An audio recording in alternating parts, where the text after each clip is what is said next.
اعوذ باللہ من الشیطان اللعین الرجیم بسم اللہ الرحمن الرحیم رب اشرح لی صدری ویسر لی امری واحلل عقدۃ من لسانی یفقہوا قولی ان اللہ وملائکتہ یصلون علی النبی یا ایھا الذین آمنوا صلوا علیہ وسلموا تسلیما۔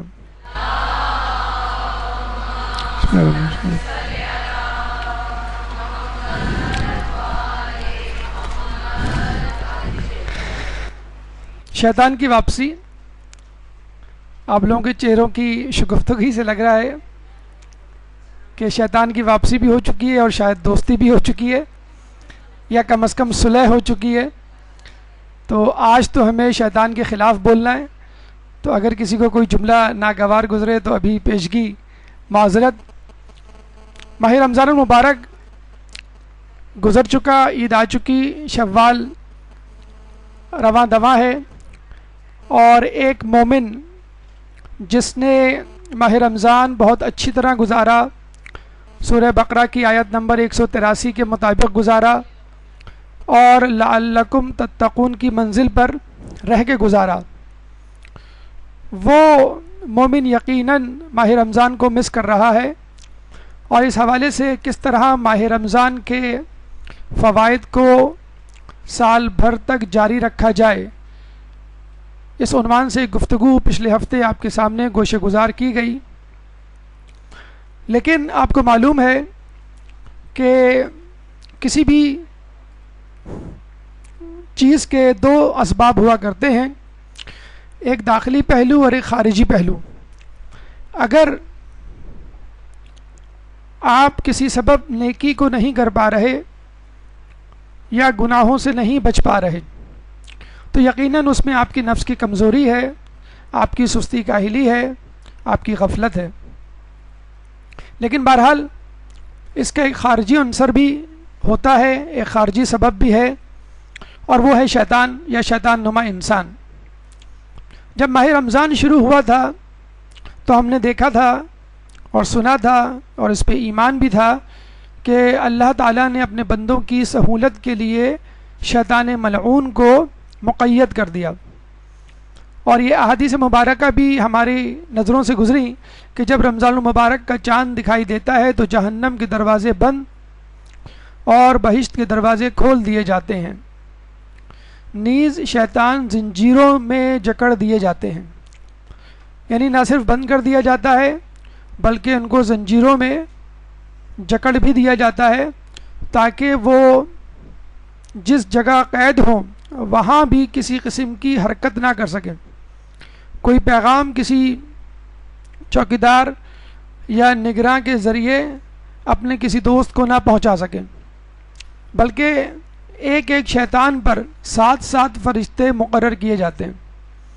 حدیث میں آیا ہے کہ ہر سرکش شیطان کے ساتھ 7 فرشتے مقرر کیے جاتے ہیں۔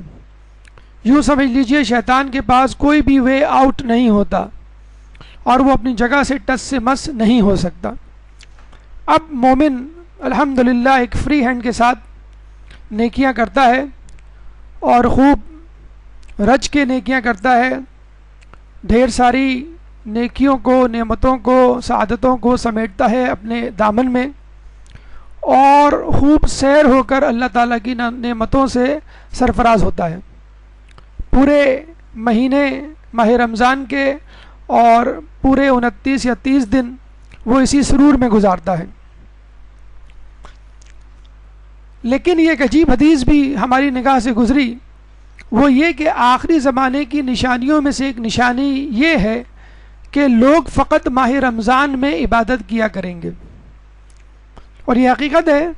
ویسے دیکھا جائے تو معاشرہ تنزلی کی طرف گامزن ہے، گناہوں کا انبار ہے، نیکیاں قلیل تعداد میں ہیں، قحط الرجال ہے، لیکن ماہ رمضان میں پتہ نہیں فاسق سے فاسق مومن کو بھی کس طرح شعور آ جاتا ہے اور وہ ماہ رمضان میں نیکیاں کرنا شروع کر دیتا ہے۔ مسجدیں بھر جاتی ہیں اور گناہ کے اڈے خالی ہو جاتے ہیں، بلکہ گناہوں کے اڈوں میں یعنی ٹی وی اور میڈیا پر ماہ رمضان سے متعلق، نیکیوں سے متعلق گفتگو کی جاتی ہے۔ لیکن پھر وہی افسوس کی بات کہ ماہ رمضان کے بعد یہ سب کچھ غائب ہو جاتا ہے، اور کیا ہوتا ہے، ایک ایک مومن پر کئی کئی شیطان ٹوٹے ہوئے ہوتے ہیں. جس طرح ایک شیطان پر 7 فرشتے مقرر تھے، اب اسی قید کا بدلہ لینے کے لیے شیطان باہر نکل آئے، اب ایک ایک مومن پہ 7 شیطان یا 70 شیطان ٹوٹ پڑتے ہیں. احادیث میں آیا ہے کہ گوشت پر اس قدر بھیڑیں نہیں ٹوٹی پڑتی جس قدر مومنین پر شیطان ٹوٹے ہوئے ہوتے ہیں. چنانچہ یہ جو آپ کو ایک دم سے اپنی طبیعت میں بوجھل پن، اداسی اور دوبارہ وہی ماہ رمضان سے پہلے والی کیفیت نظر جو آتی ہے، اس میں یقیناً آپ کی کم ہمتی، بزدلی، پستی، سستی کا عمل دخل ہوتا ہے. لیکن اس کے ساتھ ساتھ شیطانوں کی جو یلغار مومنین پر ہوتی ہے اس کا بھی اپنا عمل دخل ہے. تو ایک عقل مند مومن یہ کوشش کرتا ہے کہ وہ پتہ چلائے کہ آخر دوبارہ اس گناہ کو کرنے کے کیا اسباب ہیں. اس سے پہلے ایک بات سمجھ لیجئے کہ شیطان لفظ شطن سے نکلا ہے، اور شطن کا مطلب ہے باغی، خبیث اور گمراہ کرنے والا شخص، چیز، جن یا کوئی بھی چیز، کوئی بھی شے. یعنی اس کا تعلق جنوں سے بھی ہو سکتا ہے، اس کا تعلق انسانوں سے بھی ہو سکتا ہے، اس کا تعلق چیزوں سے بھی ہو سکتا ہے. اور اس کا تذکرہ سورہ انعام آیت نمبر 12 میں اللہ فرماتا ہے وَكَذَلِكَ جَعَلْنَا لِكُلِّ نَبِيٍّ، اور ہم نے ہر نبی کے لیے بنایا عدوًا شیاطین الانس والجن، دشمن جو کہ شیاطین ہیں انسانوں میں سے اور جنوں میں سے. یعنی کوئی نبی ایسا نہیں گزرا کہ جس کا کوئی دشمن نہ ہو، اور وہ دشمن شیطانوں میں سے بھی ہو سکتا ہے، انسانوں میں سے بھی ہو سکتا ہے اور جنوں میں سے بھی ہو سکتا ہے. اور آپ کو معلوم ہے کہ شیطان حقیقت میں ایک جن تھا، وَكَانَ مِنَ الْجِنِّ، اور وہ جنوں میں سے تھا. تو انسان کو بہکانے والے انسان بھی ہو سکتے ہیں، انسان کو بہکانے والے جن بھی ہو سکتے ہیں، اور ہر وہ شخص، ہر وہ چیز جو انسان کو گمراہ کرے اس کو شیطان کہتے ہیں. ہاں، ابلیس جو کہ اس میں علم ہے، اس میں خاص ہے، اس خاص شیطان کو کہتے ہیں کہ جس نے آدم علیہ السلام کو بہکایا اور یہ کہا کہ اس شجر ممنوعہ سے وہ پھل کھا لو جس کا تمہیں منع کیا گیا ہے، اگر تم نے کھا لیا تو تم فرشتے بن جاؤ گے، اگر تم نے کھا لیا تو تمہیں ایک ابدی زندگی مل جائے گی اور تم ہمیشہ ہمیشہ زندہ رہو گے. تو وہ ابلیس تھا. اور شیطان ہر بری چیز، ہر برے شخص کو کہتے ہیں، چاہے وہ انسانوں میں سے ہو چاہے وہ جنوں میں سے ہو. اچھا، ایک بات سن لیجئے، جیسا کہ آپ کو معلوم ہے اس سے پہلے بھی شیطان کے پھندے کے عنوان سے 2 دروس اس سلسلے میں دیے جا چکے ہیں، اور اس تیسرے درس کی ضرورت اس لیے پیش آئی کہ آپ کو معلوم ہے کہ شیطان کے مختلف پھندے ہیں جو مختلف لوگوں کے لیے وہ استعمال کرتا ہے. اس حوالے سے ایک واقعہ بھی ملتا ہے ہمیں. شیخ مرزا انصاری کے زمانے میں ایک شخص نے خواب میں شیطان کو دیکھا کہ وہ مختلف پھندے لیے ہوئے ہیں. تو جب اس سے پوچھا کہ یہ مختلف پھندے کیوں ہیں تمہارے پاس، تو شیطان نے کہا کہ یہ مختلف قسم کے لوگوں کے لیے مختلف پھندے میں استعمال کرتا ہوں. اور جب اس شخص نے کہا کہ میرے لیے اس میں کون سا پھندا ہے، تو شیطان نے کہا تو اپنا یار ہے، تجھے کسی پھندے کی ضرورت نہیں. تو یاد رکھ لیجئے، جس طرح ہم دیکھتے ہیں کہ ایک شخص جو ابھی بیماری میں مبتلا نہیں ہوا، مثلا ایک شخص جس کے ماں باپ دونوں ڈائبیٹک ہیں، تو وہ چونکہ ابھی بیماری میں مبتلا نہیں ہوا، چنانچہ اس کو احتیاط کا کہا جائے گا. ڈاکٹر اسے پریونٹیو میجرز کا کہیں گے کہ وہ ایسی غذائیں استعمال کرے، ایسا لائف اسٹائل ایڈاپٹ کرے کیونکہ اس کو ڈائبٹیز نہ ہو. اسی طرح ہائپر ٹینشن، اس طرح اور بیماریاں. اگر وہ شخص کسی بیماری میں مبتلا ہو جاتا ہے، مثلا ڈائبٹیز، ہائپر ٹینشن یا کوئی، اب اس کا علاج مختلف ہوگا. اب ڈاکٹر یہ نہیں کہے گا تم احتیاط کرو، ڈاکٹر یہ کہے گا تم فوراً میرے پاس آ جاؤ، میں تمہیں دوا دوں گا. اگر شدید مسئلہ نہیں ہے تو گولیوں سے علاج، اور اگر مسئلہ گھمبیر ہے تو پھر انجیکشن سے علاج اور ہاسپٹلائزیشن، اس کو ہم کہتے ہیں علاج۔ علاج کے بعد جب وہی شخص ڈسچارج ہوتا ہے صحت یاب ہو کر، تو پھر وہ ڈاکٹر سے پوچھتا ہے ڈاکٹر صاحب میں آپ کی دوا تو استعمال کروں گا لیکن پرہیز کیا کیا ہے؟ پھر وہ بتلاتے ہیں بھئی آپ نمک سے پرہیز کریں اگر آپ کو بلڈ پریشر ہے، بھئی آپ شوگر سے پرہیز کریں اگر آپ کو ڈائبٹیز ہے، وغیرہ وغیرہ۔ تو آپ نے دیکھا کہ ایک ہی شخص ہے لیکن علاج مختلف ہے۔ بیماری سے پہلے اسی علاج کو احتیاط کہتے ہیں، اور جب باقاعدہ علاج شروع ہوتا ہے دوا سے تو اس کو کیور یا ٹریٹمنٹ کہتے ہیں، اور جب وہ فارغ التحصیل ہو جاتا ہے یعنی علاج سے مبرہ مستثنی ہو جاتا ہے، صحت یاب ہو جاتا ہے، تو پھر ہم کہتے ہیں اس کو پرہیز کرنا چاہیے۔ ابھی حسن ظن سے ماشاءاللہ انشاءاللہ کام لیتے ہوئے آپ تمام لوگ لعلکم تتقون کی منزل پر پہنچ چکے ہیں، آپ نے تقوی حاصل کر لیا ہے، ماہ رمضان کو کامیابی کے ساتھ گزار لیا ہے۔ اب آپ کو اس بات کی فکر ہونی چاہیے کہ اب میں جس تقوی کا حامل ہوں اس تقوی کو سنبھال پاؤں گا کہ نہیں۔ جو کہتے ہیں کہ کامیابی حاصل کرنا آسان ہے لیکن اس کو قائم رکھنا مشکل ہے، اسی طرح عزت حاصل کرنا معاشرے میں آسان ہے لیکن عزت کو ملیا میٹ کرنا شاید سیکنڈوں کا اور منٹوں کا کام ہے۔ تو آپ لوگ چونکہ عبادت گزار بن چکے، عابد بن چکے، متقی و پرہیزگار بن چکے، اب شیطان آپ پر اس طرح حملہ نہیں کرے گا کہ جس طرح ایک عام انسان پہ کیا کرتا تھا، یا آپ پر اس طرح حملہ نہیں کرے گا کہ جس طرح اس نے رجب اور شعبان کے مہینے میں کیے تھے اگر آپ نے روزے نہیں رکھے تھے، ایک عام سی جسے کہتے ہیں کہ زندگی گزاری تھی آپ نے۔ تو اب شیطان کا طریقہ کار الگ ہوگا، کیونکہ شیطان نیکوکاروں کو الگ طریقے سے بہکاتا ہے اور بدکاروں کو الگ طریقے سے بہکاتا ہے، اور کچھ لوگوں کو بہکانے کی ضرورت ہی نہیں پڑتی۔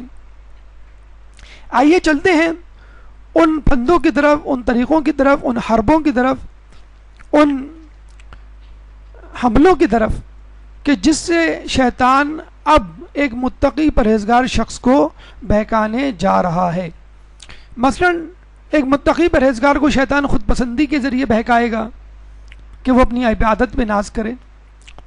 ایک شخص جو کہ عبادت میں اتنا آگے بڑھ گیا ہے کہ وہ اب خود ساختہ عبادتیں ایجاد کرنے لگا ہے، اس کو الگ طریقے سے بہکائے گا یعنی بدعت کے ذریعے۔ ایک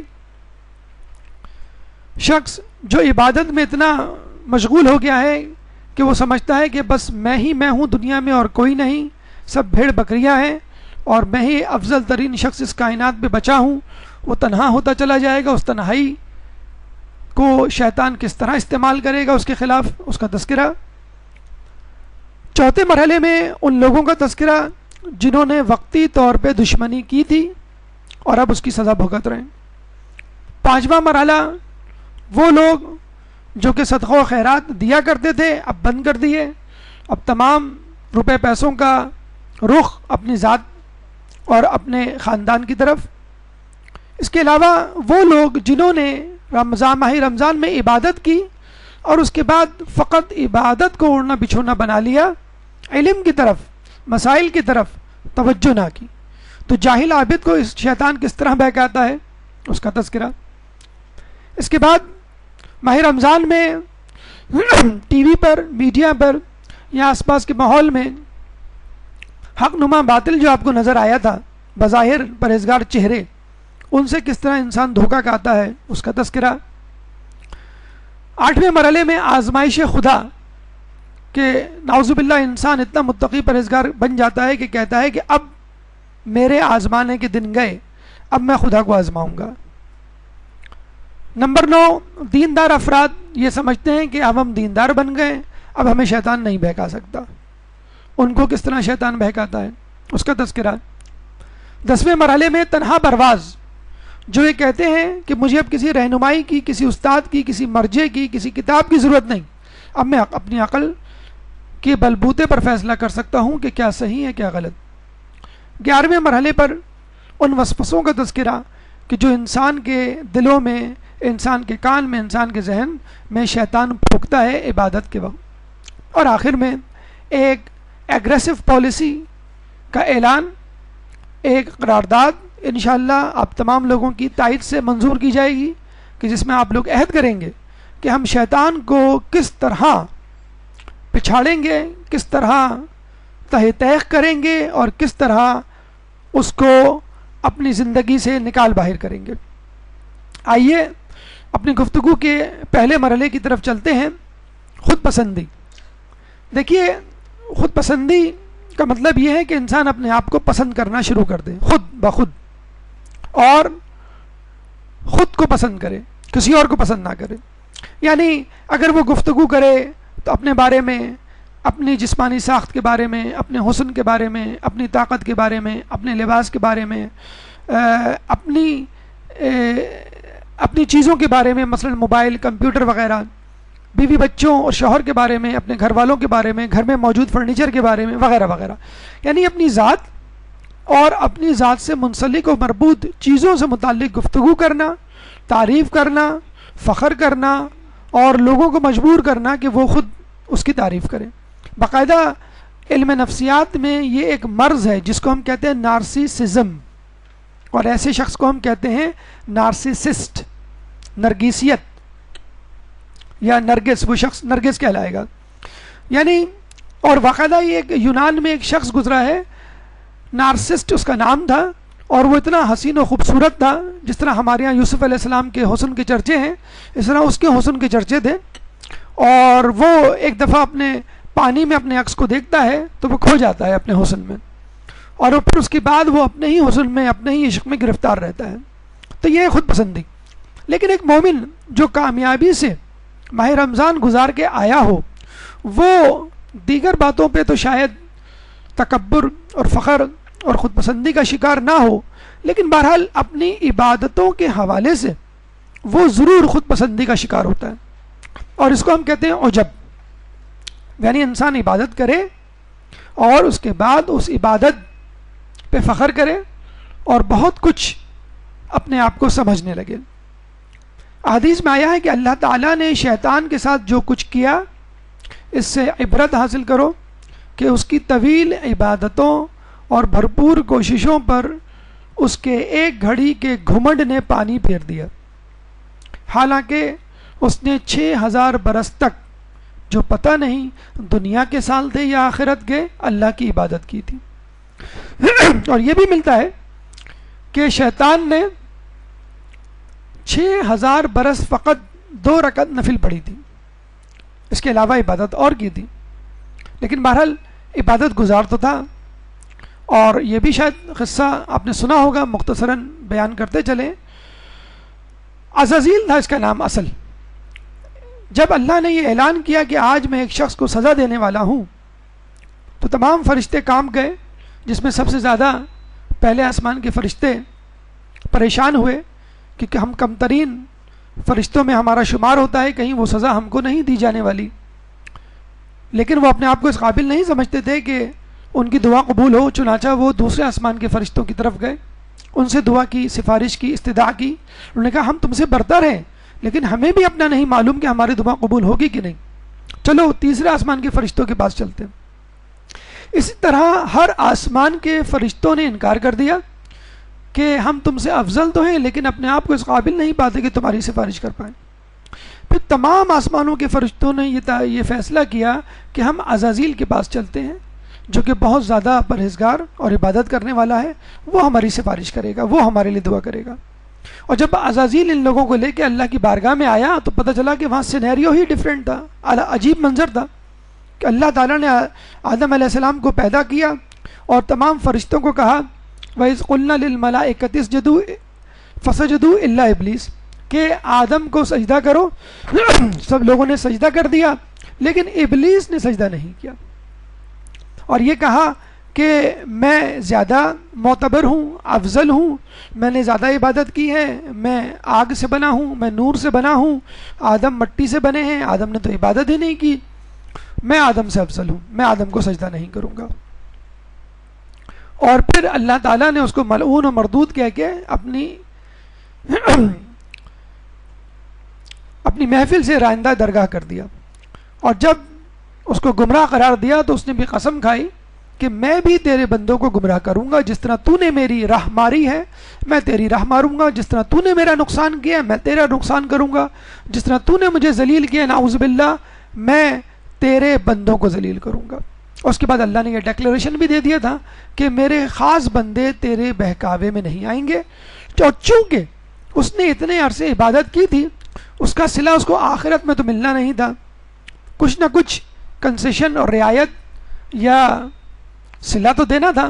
تو چنانچہ جب شیطان نے یہ کہا کہ مجھے مہلت دے، تو اللہ نے کہا کہ میں تجھے وقت معلوم تک کی مہلت دیتا ہوں۔ کچھ لوگ کہتے ہیں قیامت کی مہلت دی، کچھ لوگ کہتے ہیں کہ نہیں اس سے پہلے کی مہلت دی، لیکن بہرحال اللہ نے اس کو مہلت دی اور یہ کہا کہ میرے نیک بندوں پر تیرا کچھ بس نہیں چلے گا۔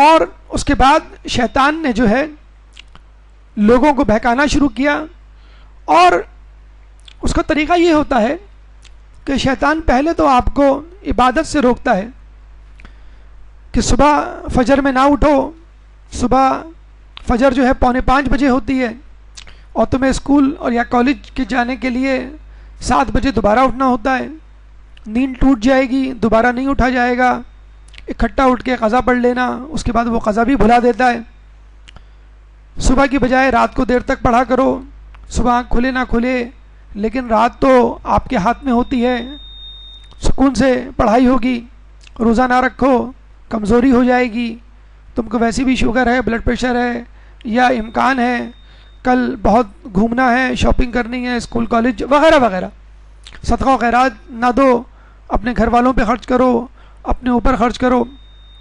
لیکن جو نیک مومن ہوتے ہیں وہ اس کی ایک نہیں سنتے، روزے بھی رکھتے ہیں، نماز بھی پڑھتے ہیں، صدقہ و خیرات بھی دیتے ہیں، نیکیاں بھی کرتے ہیں، گناہوں سے بھی بچتے ہیں۔ اب جب وہ یہ دیکھ لیتا ہے کہ اب یہ مومن میرے بس میں نہیں، میرے ہاتھ آنے والا نہیں، تو اب وہ کیا کرتا ہے الٹی چکی الٹی گنگا بہانے کی کوشش کرتا ہے۔ کیسے؟ اب وہ آپ کو فجر کی نماز بھی اٹھائے گا، اب وہ آپ کو نماز شب بھی پڑھوائے گا، اب آپ کو وہ گناہوں سے بھی بچائے گا، اب آپ کو نیکیوں کی توفیق شیطان خود دیتا ہے۔ اور جب انسان اتنا زیادہ نیکوکار بن جاتا ہے کہ اپنے آس پاس کے لوگوں سے ممیز ہو جاتا ہے تو پھر اس کے دل میں ایک خود پسندی اور عجب کا جذبہ بیدار ہو جاتا ہے کہ اب میں ان لوگوں سے بہتر ہوں، امی دیکھو ٹھیک سے حجاب نہیں کرتی، میں مکمل حجاب کرتی ہوں، ابو جو ہیں وہ اکثر نماز نہیں پڑھتے، بعض اوقات تاخیر سے پڑھتے ہیں، بھیا تو جو وہ چیٹنگ میں بس لگا رہتا ہے اور دیر سے آتا ہے، ماں باپ کی سنتا نہیں ہے، میں سب سے افضل ہوں، میں سب سے بہتر ہوں، میں تو مدرسے بھی جاتی ہوں، میں جو ہوں وہ اپنا اسکول کالج اور مدرسے کی تعلیم پہ بھی توجہ دیتی ہوں، سب میری تعریف کرتے ہیں، مجھ سے بہتر کوئی نہیں۔ اور تھوڑی سی بھی نیکی آپ کر لیں گے تو آپ کہیں گے بس یہ سب سے زیادہ ہے اور یہی سب سے کام اہم ہے اور لوگوں کو یہی کام کرنا چاہیے۔ اگر آپ نے کسی مستحب عمل کو شروع کر دیا تو آپ یہ کہتے ہیں بس تمام لوگوں کو یہی کام کرنا چاہیے اور باقی کام جو لوگ کر رہے ہیں وہ غلط ہے یا کم اہم ہے۔ اور اگر کوئی آپ سے گناہ ہو گیا تو آپ کہتے ہیں کوئی بات نہیں، اگر گناہ ہو گیا تو اللہ بخشنے والا ہے اور میں تو اللہ کا پسندیدہ بندہ ہوں، میں تو اللہ کے مقرب بندوں میں میرا شمار ہوتا ہے۔ تو پہلے شیطان کوشش کرتا ہے کہ آپ کو بہکائے، روکے، اور جب آپ نہیں رکتے تو پھر آپ کی وہ اسپیڈ بڑھا دیتا ہے اور اسپیڈ بڑھانے کے بعد آپ کو خود پسندی اور عجب کے مرض میں مبتلا کر دیتا ہے۔ مثلا ایک شخص جو باقاعدگی سے نماز کا پابند تھا، ایک دفعہ اس کی فجر کی نماز چھوٹ گئی تو اس نے صبح اٹھ کے فجر کی نماز 20 مرتبہ پڑھی۔ دوسرے دن شیطان خود اس کو اٹھانے آیا، اے خدا کے بندے اٹھ جا ورنہ کل کی طرح پھر قضا ہوگی اور پھر تو زیادہ ثواب کما لے گا، ابھی تو فقط 2 رکعت کا ثواب کما رہا ہے، تو 20 رکعت کا ثواب کما لے گا۔ تو یہ بھی یاد رکھ لیجئے کہ بعض اوقات آپ کے لیے نیکیاں اتنی آسان ہو جاتی ہیں اور گناہ کرنا اتنا مشکل ہو جاتا ہے کہ آپ کو خود سمجھ میں نہیں آتا کہ مجھے کیا ہو گیا ہے، میں روزے پہ روزے رکھ رہی ہوں، مجھے کیا ہو گیا ہے، نماز شب میں خود آنکھ کھل جاتی ہے، مجھے کیا ہو گیا ہے، ٹی وی دیکھنے کو جی نہیں چاہتا، مجھے کیا ہو گیا ہے، غیبت کرنے پہ میں جو ہوں وہ آنکھ بگولا ہو جاتی ہوں۔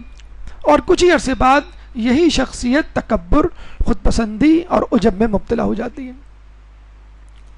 ایک شخص اپنے بیٹے کو لے کے جا رہا تھا نماز شب پڑھانے کے لیے مسجد میں، تو جب بیٹا نمازیوں کیا لوگوں کے درمیان سے گزرتا ہے تو دیکھتا ہے کہ بہت سے لوگ سو رہے ہیں، تو وہ کہتا ہے کہ ابو کیسے غفلت میں مبتلا یہ لوگ ہیں، ان کو تھوڑی سی فکر نہیں کہ یہ نماز شب پڑھ لیں. تو اس کے والد نے اس سے کہتے ہیں کہ بیٹا اس سے بہتر تھا کہ تم بھی سو جاتے. تو یہ حقیقت ہے، جب آپ نماز شب پڑھتی ہیں، جب آپ نماز فجر پڑھتی ہیں، جب آپ مستحب روزے رکھتی ہیں، تو گھر میں بہت سارے لوگ ہیں جو نہیں رکھ پاتے، نہیں کر پاتے اتنی عبادت. تو آپ کے اندر ایک فخر و غرور پیدا ہو جاتا ہے. پہلے تو کوشش ہوتی ہے کہ اس نیکی کو ڈسکلوز کیا جائے، بتایا جائے کہ میں نے آج نماز شب پڑھی، آج میں نے روزہ رکھا، آج میں نے نیکی کی، آج میں نے صدقہ دیا، آج میں نے فلاں کی مدد کی. اور اگر نہیں ہو پاتی یہ نیکی ڈسکلوز تو آدمی اپنے تئیں ایک اندرونی عجب اور خود پسندی کا شکار ہو جاتا ہے. ماہ رمضان میں جتنی بھی نیکیاں کی اس کے بارے میں ایک یہ ڈر، یہ خوف رکھیے کہ پتہ نہیں وہ نیکیاں قبول ہوئیں کہ نہیں. شرعی حوالے سے، فقہی حوالے سے کتنے ایسے مسائل ہیں جو ہم محو کر دیتے ہیں اپنے ذہنوں سے، اور بعد میں پتہ چلتا ہے کہ بھئی یہ روزہ اور نماز تو قبول نہیں ہوئی کیونکہ اس میں یہ شرط پوری نہیں ہوئی. یہ ذہن میں رکھیے، یا یہ ذہن میں رکھیے کہ ٹھیک ہے شرعی شرائط تو پوری ہو گئی، لیکن وہ ایک واجبی سا روزہ تھا، ایک واجبی سی نماز تھی، ایک ظاہری طور پر بھوک پیاس تھی، جس کے لیے خود آیت و روایت میں آیا ہے کہ کتنے روزے دار ایسے ہیں جن کو بھوک پیاس کے سوا کچھ نہیں ملتا، اور کتنے شب بیدار ایسے ہیں جن کو تھکاوٹ کے سوا کچھ نہیں حاصل ہوتا. تو نیکیاں کرنے کے بعد اس تشویش میں مبتلا رہیے کہ کہیں آپ کی یہ نیکی رائگاں تو نہیں چلی گئی، یا جسے کہتے ہیں کہ اللہ نے اس کو قبول کیا ہے یا نہیں کیا ہے. اس تردد میں رہیے اور مسلسل دعا مانگتے رہیے کہ اللہ میری عبادت کو قبول فرمائے. یہ کیا آواز آپ لوگوں کو آ رہی ہے؟ تو یہ کوئی جا کر بتلا دیں کہ یہ آواز آ رہی ہے، اس کو ذرا بند کروا دیں.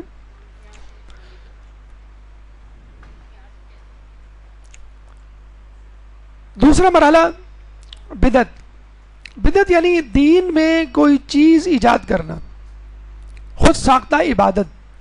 اور ایسا ہوتا ہے کہ جب انسان کسی عبادت کو کرنے لگتا ہے، نیکی کی طرف آتا ہے اور مسلسل نیکیاں انجام دیتا ہے، تو بعض اوقات وہ خود اپنے طور پہ فیصلے کرنے لگتا ہے، اور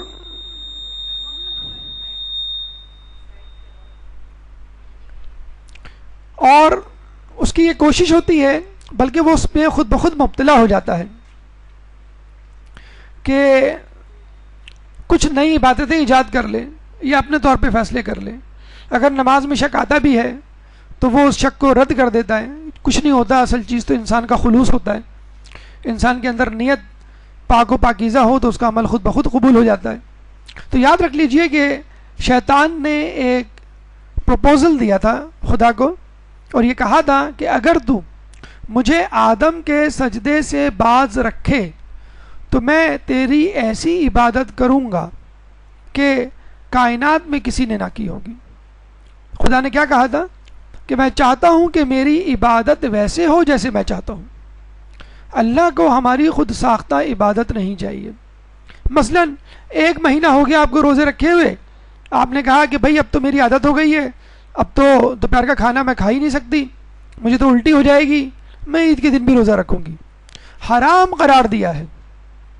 دیکھیں اللہ تعالیٰ یہ بھی تو کر سکتا تھا کہ ٹھیک ہے تمہیں عادت پڑ گئی ہے تو اب آہستہ آہستہ اس عادت کو ترک کرو. عید کے دن جو ہے وہ کم کھانا کھاؤ، یا جوس یا پانی پہ گزارا کر لو، پھر دوسرے دن تھوڑا سا زیادہ کھاؤ، پھر چوتھے دن جو ہے وہ تیسرے دن چوتھے دن تم اپنا نارمل کھانا کھاؤ. نہیں، بالکل حرام مطلقاً. اس کا مطلب کیا ہوا کہ جب آپ سے کہا جائے کھڑے ہو جاؤ آپ کھڑے ہو جائیں، جب آپ سے کہا جائے کہ بیٹھ جاؤ آپ بیٹھ جائیں، جب آپ سے کہا جائے کہ گھر سے نکل جاؤ تو نکل جائیں، جب آپ سے کہا جائے کہ تلوار لے کے میدان جنگ میں آ جاؤ آپ تلوار لے کے میدان جنگ میں آ جائیں، جب آپ سے کہا جائے کہ کھاؤ پیو آپ کھائیں پئیں، جب آپ سے کہا جائے کہ روزے رکھو واجب ہے تو آپ روزے رکھیں. آپ کو اپنی مرضی نہیں دیکھنی. ایک تو مرضی یہ ہوتی ہے گناہوں کی مرضی جسے کہتے ہیں، ہمیں غیبت کرنے کا جی چاہ رہا ہے، ہمیں فلمیں دیکھنے کا، ہمیں میوزک سننے کا جی چاہ رہا ہے، ہمیں کسی کو ستانے کا جی چاہ رہا ہے. ایک تو گناہوں کی ول ہوتی ہے، خواہش و تمنا. ایک ہوتی ہے عبادت کی تمنا کہ میں سفر میں ہوں، میں کہوں کہ نہیں میں قصر نماز نہیں، میں 4 رکعت پڑھوں گا ظہر کی پوری، یا فجر کی میں 4 رکعت پڑھوں گا کیونکہ آج بڑا فریش ہوں جلدی سو گیا تھا تو 2 رکعت کی بجائے اگر میں 4 رکعت پڑھوں، ہاں 2 سنت 2 نفل 2 فرض آپ پڑھ سکتے ہیں، لیکن 2 فرض کو آپ کہیں میں 4 فرض بنا دوں، ایسا نہیں ہو سکتا. تو اپنی مرضی کی عبادت، اپنی خود ساختہ عبادت نہیں چلے گی، خدا کی بنائی ہوئی عبادت چلے گی. اور دنیا میں ایسی مثالیں موجود ہیں کہ جن لوگوں نے نہ صرف اپنی بنائی ہوئی عبادتیں ایجاد کی، بلکہ پورے فرقے کی بنیاد رکھی اور گمراہ ہوئے اور بلکہ کافر ہو گئے. مرزا احمد قادیانی ان میں سے ایک شخص تھا جس نے کئی علماء سے علم حاصل کیا تھا، علم دین، فارسی عربی پہ اس کو عبور تھا، فارسی و نسل تھا. اور اس نے دیکھا کہ میں عبادت میں علم میں بہت آگے بڑھ گیا ہوں اپنے ارد گرد کے علماء سے. تو اس نے یہ سوچنا شروع کر دیا کہ کہیں میں کوئی خاص چیز تو نہیں، اللہ نے مجھے کسی خاص مقصد کے لیے تو نہیں پیدا کیا. ایسے توہمات، ایسے وسوسے ہمارے ذہنوں میں بھی آتے ہیں. چنانچہ اس نے کہا کہ مجھے فیصلہ کرنے دو. اچھا، اس کے حامیان بھی پیدا ہو گئے کہ جی جناب آپ تو بڑے پائے کے بزرگ ہیں. تو اس نے کہا کہ اچھا مجھے فیصلہ کرنے دو، مجھے کیا کرنا چاہیے، اور فیصلہ میں خود نہیں کروں گا، خدا سے پوچھوں گا کہ مجھے کیا کرنا چاہیے. یعنی اب وہ وحی کا انتظار کرنے لگا. 40 دن چلا اس نے کاٹا مسجد میں. 40 دن کے بعد باہر نکلا اور کہا کہ خدا نے مجھے تمہارا امام بنا دیا، میں ہی مہدی موعود ہوں.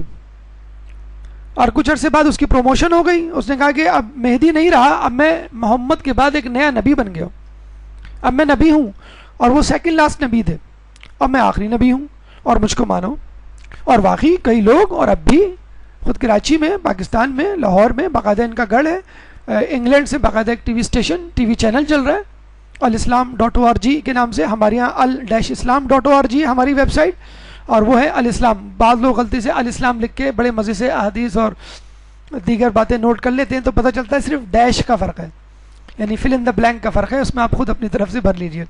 تو اتنی مماثلت ہے ان کے وضاحتہ میں، ان کے ٹی وی چینل میں، ان کی باتوں میں، کہ آپ کہیں گے کہ بھائی تو ہمارے جیسے لوگ ہیں. تو آپ نے دیکھا کہ مرزا احمد قادیانی کو کس نے بہکایا؟ اس کی عبادت نے. اور کہتے ہیں کہ لوگ، اس نے نہیں بلکہ لوگوں نے یہ کہا کہ اس نے جو آخری خطبہ دیا تھا 2 گھنٹے کا، وہ اتنا فصیح و بلیغ تھا کہ لگ رہا تھا کہ الہام ہو رہا ہے، وحی ہو رہی ہے، اور وحی کے جملے ہیں جو اس کی زبان مبارک سے نعوذ باللہ نکل رہے ہیں. اتنے لوگ اس کے پیچھے پاگل ہو گئے تھے.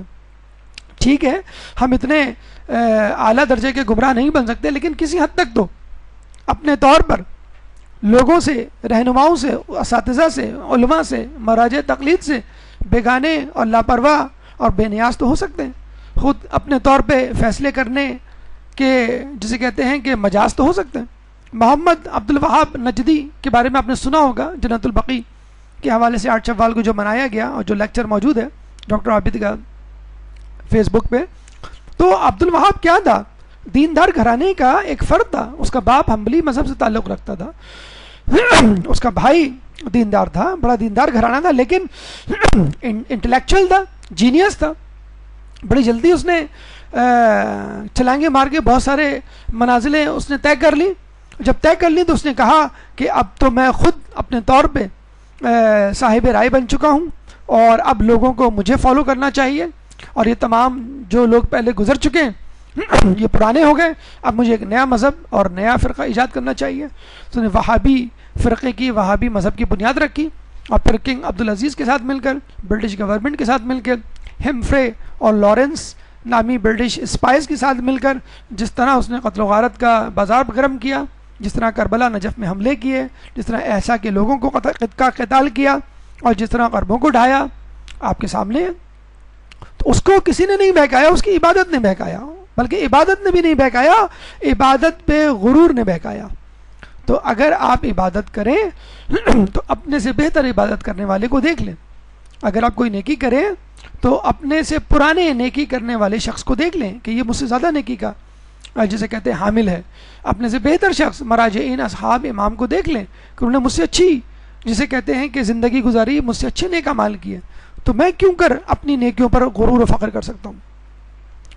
تیسرا مرحلہ، تیسرا پھندا یا تیسرا مسئلہ جو پیدا ہوتا ہے ماہ رمضان کے بعد ایک مومن کے لیے جو متقی پرہیزگار بن چکا ہوتا ہے اور لعلکم تتقون کی منزل پر پہنچ چکا ہوتا ہے، وہ ہے تنہائی. اب آپ کو ابو برے لگتے ہیں، امی میں کیڑے نظر آنے لگتے ہیں، آپ کو بہن بھائی کھلتے ہیں، آپ کو دوست احباب سے چڑ ہو جاتی ہے. کیوں؟ آپ متقی پرہیزگار بن چکے ہیں. وہ متقی پرہیزگار نہیں رہے. اگر تھے تو اب ان کا تقویٰ ختم ہو گیا ہے، آپ کا تقویٰ برقرار ہے. آپ نے ماشاءاللہ 6 شوال کے بھی روزے رکھے، آپ نے ماشاءاللہ جو ہے نماز شب ابھی تک جاری رکھی ہوئی ہے، آپ نے ماشاءاللہ جو ہے وہ حجاب اور دیگر نیکیاں بھی جاری رکھی ہوئی ہیں. آپ ایک سپیریئر شخص بن چکے ہیں. اب آپ کیا کرتے ہیں؟ اپنے گرد ایک حصار قائم کر لیتے ہیں. آپ کہتے ہیں بھائی I am some thing different, I am some thing special, میں اللہ کا فیوریٹ ہوں، میں اللہ کا چہیتا ہوں، میں اللہ کی چہیتی ہوں. اب کوئی مجھ سے بات نہ کرے، اور بات کرے تو ایک ڈسٹینس سے رکھ کے، کوئی میرا مذاق نہ اڑائے، کوئی میرے سامنے کھلکھلا کے نہ ہنسے، کوئی میرے سامنے جو ہے وہ ٹی وی ڈراموں کی اور ادھر ادھر کی باتیں نہ کرے، کوئی میرے سامنے غیبت نہ کرے. اور چھوٹا گناہ یا ایسا گناہ جسے کہتے ہیں کہ جس کو دیکھ کے آپ کو غصہ نہیں آنا چاہیے، آپ کو غصہ آ جاتا ہے. مثلا آپ ڈنڈا لے کے پورے گھر میں گھومنے لگتے ہیں کہ بھائی کون نماز پڑھ رہا ہے، کون نماز نہیں پڑھ رہا ہے، نماز کا وقت ہو گیا ہے 12 بج کے جسے کہتے ہیں کہ 36 منٹ ہو گئے، ظہر کا وقت شروع ہو چکا ہے، بس نماز پڑھو. شرطے کی طرح ایک ڈنڈا لے کے کہ بھائی نماز پڑھنی ہے، اور جو واش روم میں ہیں اس کو کھٹکھٹا رہے ہیں، جو کچن میں ہیں اس کو گھسیٹ رہے ہیں کہ امی چھوڑیں یہ جل جائے دیکھچی، کوئی مسئلہ نہیں ہے. ابو کو فون کر رہے ہیں SMS کہ ابو 12:36 ہو گئے، نماز ظہر کا وقت ہو گیا ہے. ٹھیک ہے، اول وقت نماز پڑھنے کی ایک اپنی افضلیت ہے اور اپنا ایک فائدہ ہے، لیکن لوگوں پہ اس طرح سوار ہونا کہ ہو سکتا ہے وہ کسی ایسے کام میں مشغول ہو کہ اگر 5-10 کی منٹ کی اگر دیر ہو جائے تو کوئی ایسا مسئلہ نہیں ہے کہ اول وقت نکلا جا رہا ہے یا افضل وقت نکلا جا رہا ہے. اگر آپ کو نیکی کرنی ہے، اگر آپ کو سختی کرنی ہے تو اپنے اوپر کیجئے، بالکل کیجئے. نماز شب لوگ مغرب کے بعد پڑھتے ہیں، عشاء کے بعد پڑھتے ہیں، افضل وقت فجر سے پہلے کا ہے. آپ اس کے اوپر اپنے اوپر اس کو لاگو کریں. کیا ضروری ہے کہ گھر کی تمام لائٹیں جلا دی جائیں اور زور زور سے اعلان کیا جائے حی علی الصلاۃ حی علی الصلاۃ کہ آؤ نماز کی طرف، حی علی خیر العمل؟ تو یہ جو کیفیت ہے انسان کو پھر اجنبی بنا دیتی ہے. پھر اگر اس کے سامنے کوئی گفتگو ہوتی ہے مثلا لباس کی، مثلا شاپنگ کی، مثلا کسی ڈش کی ریسیپی کی، تو وہ اس کو بھی ناپسند کرتا ہے. حالانکہ اس میں کوئی گناہ کی بات نہیں ہے. اگر کوئی کسی فیشن کی، کسی لباس کی، کسی اچھی ڈش کی ریسیپی کی بات کر رہا ہے، کسی کھیل سے متعلق کوئی گفتگو ہو رہی ہے، اب آپ کہتے ہیں کہ نہیں یہ سب حرام ہے، یہ دنیا میں رہ جائے گا، عند اللہ حسن المآب، جو اللہ کے پاس ہے وہی رہنے والا ہے، وہ زیادہ بہت خوب، ٹھیک ہے وہ بھی آپ کو ملے گا، لیکن دنیا کی نعمتوں کو اس طرح ٹھکرانا، ایک مجرد زندگی بنا لینا، اپنے آپ کو تجرد کی کیفیت میں ڈال لینا اور سب کچھ چھوڑ دینا، یہ کہیں کی جسے کہتے ہیں کہ عقل مندی نہیں. اور انسان جب اکیلا ہو جاتا ہے تو پھر شیطان کو فری ہینڈ مل جاتا ہے. کیونکہ دیکھیں جب آپ کسی کے ساتھ ہوتے ہیں تو اپنے آئیڈیاز شیئر کرتے ہیں. علم کے بارے میں بھی کہا جاتا ہے کہ اگر علم حاصل کرے اور اس کو دوسروں تک نہ پہنچائے تو وہ علم اس کے دل میں شک ڈال دیتا ہے. اور یہ کبھی آپ پریکٹیکلی کر کے دیکھ لیجئے. اگر آپ کو ایک بات معلوم ہے اور بڑے عرصے تک وہ ڈسکس نہ کریں، اس پہ عمل نہ کریں، لوگوں کو نہ بدلائیں، آپ اس میں شک میں مبتلا ہو جائیں گے. اور اگر کوئی شک ہے تو وہ یقین میں بدل جائے گا کہ نہیں یہ سب جھوٹ ہے، یہ سب جو کہتے ہیں کہ یہ غلط ہے. شیطان اکیلے آدمی یا 2 آدمیوں کو بہکانے آتا ہے، مگر جب ایک جگہ 3 آدمی ہوتے ہیں تو قریب نہیں آتا. اچھا اصولاً تو حدیث یہ ہونی چاہیے شیطان اکیلے آدمی کو بہکاتا ہے، اور جب 2 یا 2 سے زیادہ ہو جائیں تو نہیں بہکاتا. ہونا تو یہی چاہیے. لیکن جسے کہتے ہیں کہ رسول اللہ کی جو حدیث ہے، جو نکات ہیں، جو نکتہ ہے،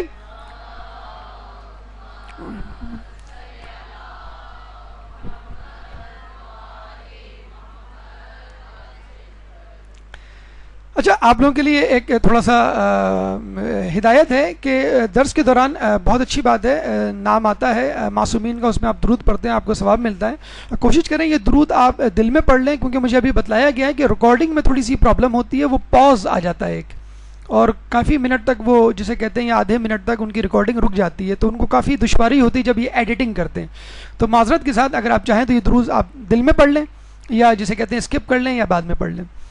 بہرحال تو ہونا تو یہی چاہیے تھا کہ رسول کی حدیث کے مطابق کہ شیطان جو ہے وہ اکیلوں کو بہکاتا ہے اور اس کے بعد اگر 2 یا 2 سے زیادہ ہو تو. لیکن آج کل جس حساب سے چیٹنگ کا مرض عام ہو رہا ہے، آپ دیکھ لیجئے کہ شیطان کس طرح بہکا رہا ہے.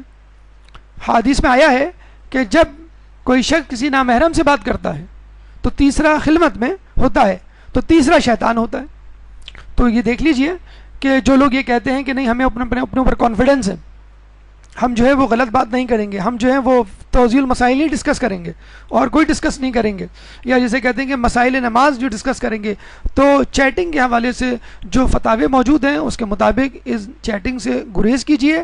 اور یہ وہی دو افراد ہیں، اگر وہی نہیں تو کم از کم یہ دو افراد اس میں بدرجہ اولا شامل ہیں کہ جن کے لیے کہا گیا ہے کہ دو میں بھی شیطان ہوتا ہے، بلکہ دو میں زیادہ شیطان ہوتا ہے اگر نامحرم آپ کے ساتھ ہو.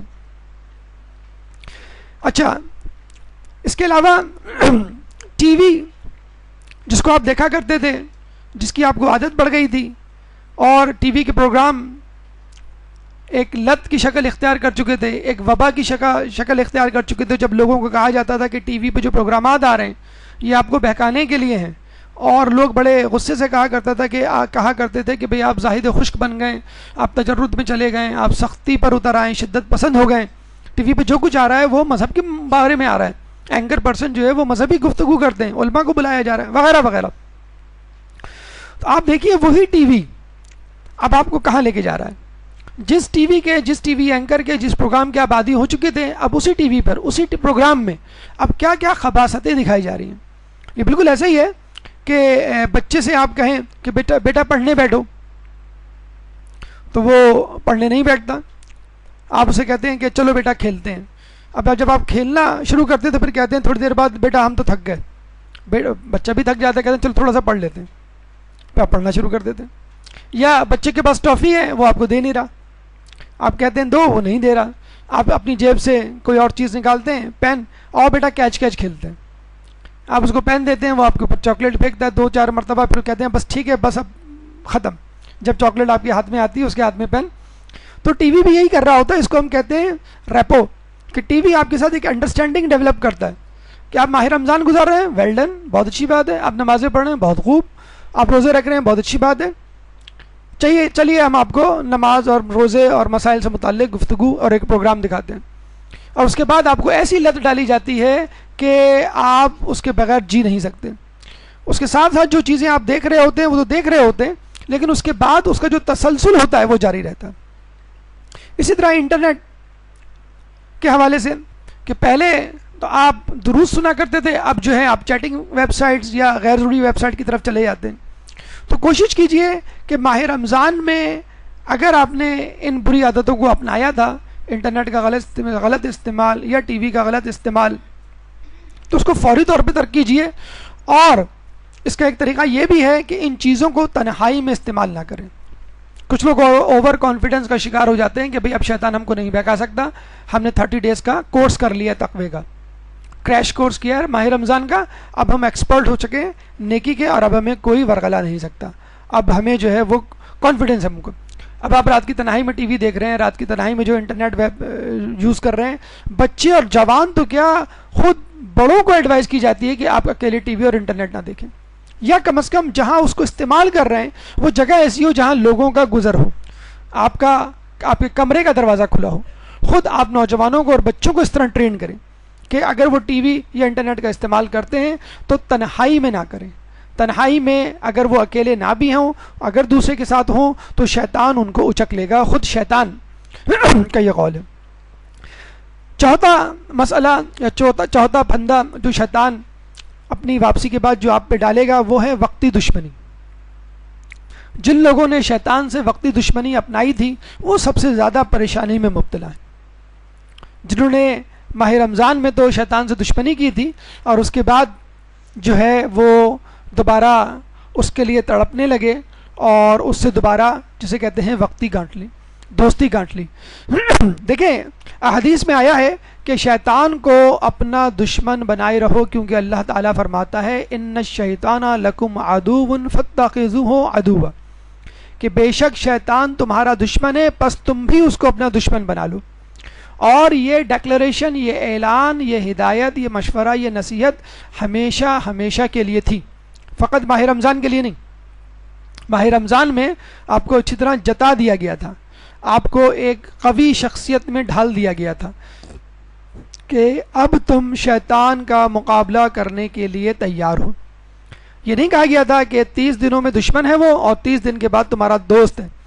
آپ کو دور اس لیے رکھا گیا تھا، اس کو قید میں اس لیے جکڑا گیا تھا کہ آپ طاقتور بن جائیں تاکہ شیطان سے مقابلہ کریں۔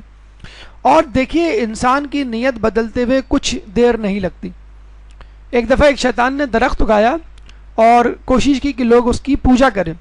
جب ایک مومن کو پتہ چلا تو وہ کلہاڑی لے کے اس درخت کو کاٹنے چلا۔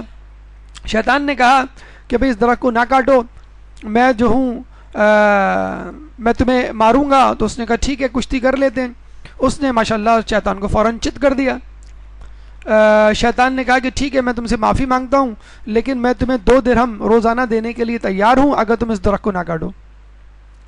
تو اس نے کہا چلو ٹھیک ہے 2 درہم مجھے دے دو۔ وہ گھر گیا تو جب بھی سو کے اٹھتا تکیے کے نیچے 2 درہم موجود ہوتے تھے۔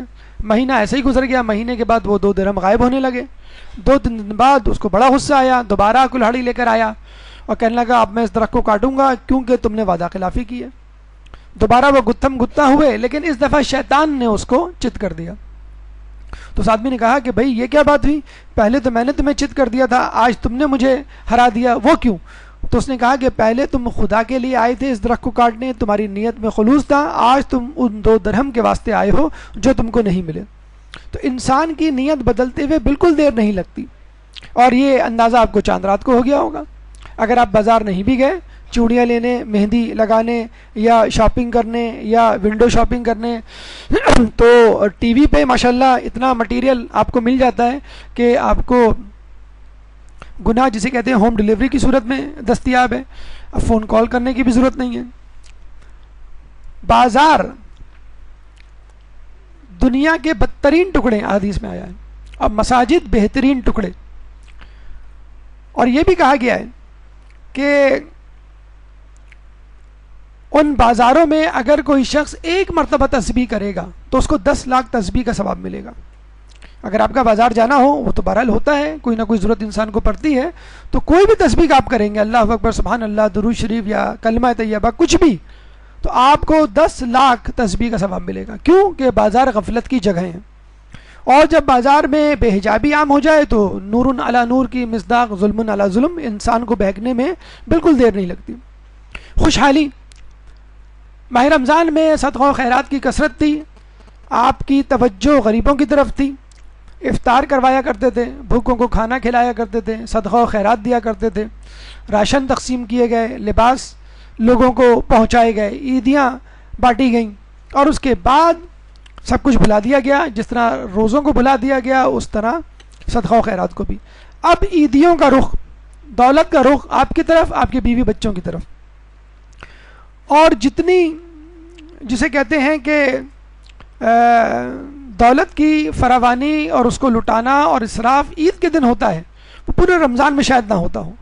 رمضان میں ملا کر اپنے مہینے کا آپ خرچہ حساب لگائیں، اور عید کے دن جو کچھ آپ خرچہ کرتے ہیں، اب تو ماشاءاللہ عید کے 1 یا 2 دن پہلے وہ بیوٹی پارلرز اور باربر شاپس میں باقاعدہ لائنیں لگ جاتی ہیں، اور مہنگے سے مہنگے جسے کہتے ہیں کہ بالوں کو سجانے سنوارنے کا ریٹ جو ہے 4-4 5-5 ہزار تک پہنچ گیا، تو باقی چیزوں کا یا دلہن کا جو ریٹ ہے یا ہدیہ ہے وہ کہاں تک پہنچ گیا ہوگا۔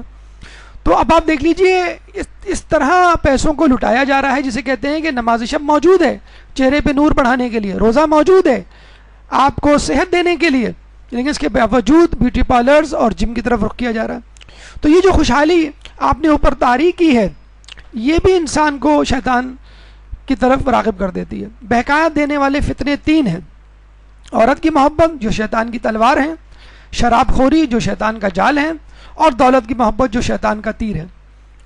حدیث میں آیا ہے کہ میں اپنی امت کے لیے جس فتنے سے زیادہ سب سے زیادہ فکر مند ہوں وہ ہے دولت کا فتنہ، اور یہ حقیقت ہے کہ وہ دولت وہ شے ہے جو ہر شخص کو اپنے نرغے میں لے لیتی ہے، چاہے وہ عورت ہو، چاہے وہ مرد ہو، چاہے وہ بچہ، چاہے وہ جوان، چاہے وہ ضعیف، ہر شخص اس دولت کے پھندے میں آ جاتا ہے۔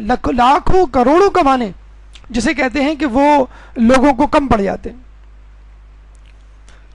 حضرت سعد ایک صحابی اصحاب صفہ سے ان کا تعلق، ان کی غربت کی زندگی کو دیکھ کے رسول اللہ بہت اداس ہوتے تھے، اور یہ اکثر کہا کرتے تھے سعد اگر اللہ نے مجھے پیسے دیے تو میں تمہیں بے نیاز کر دوں گا۔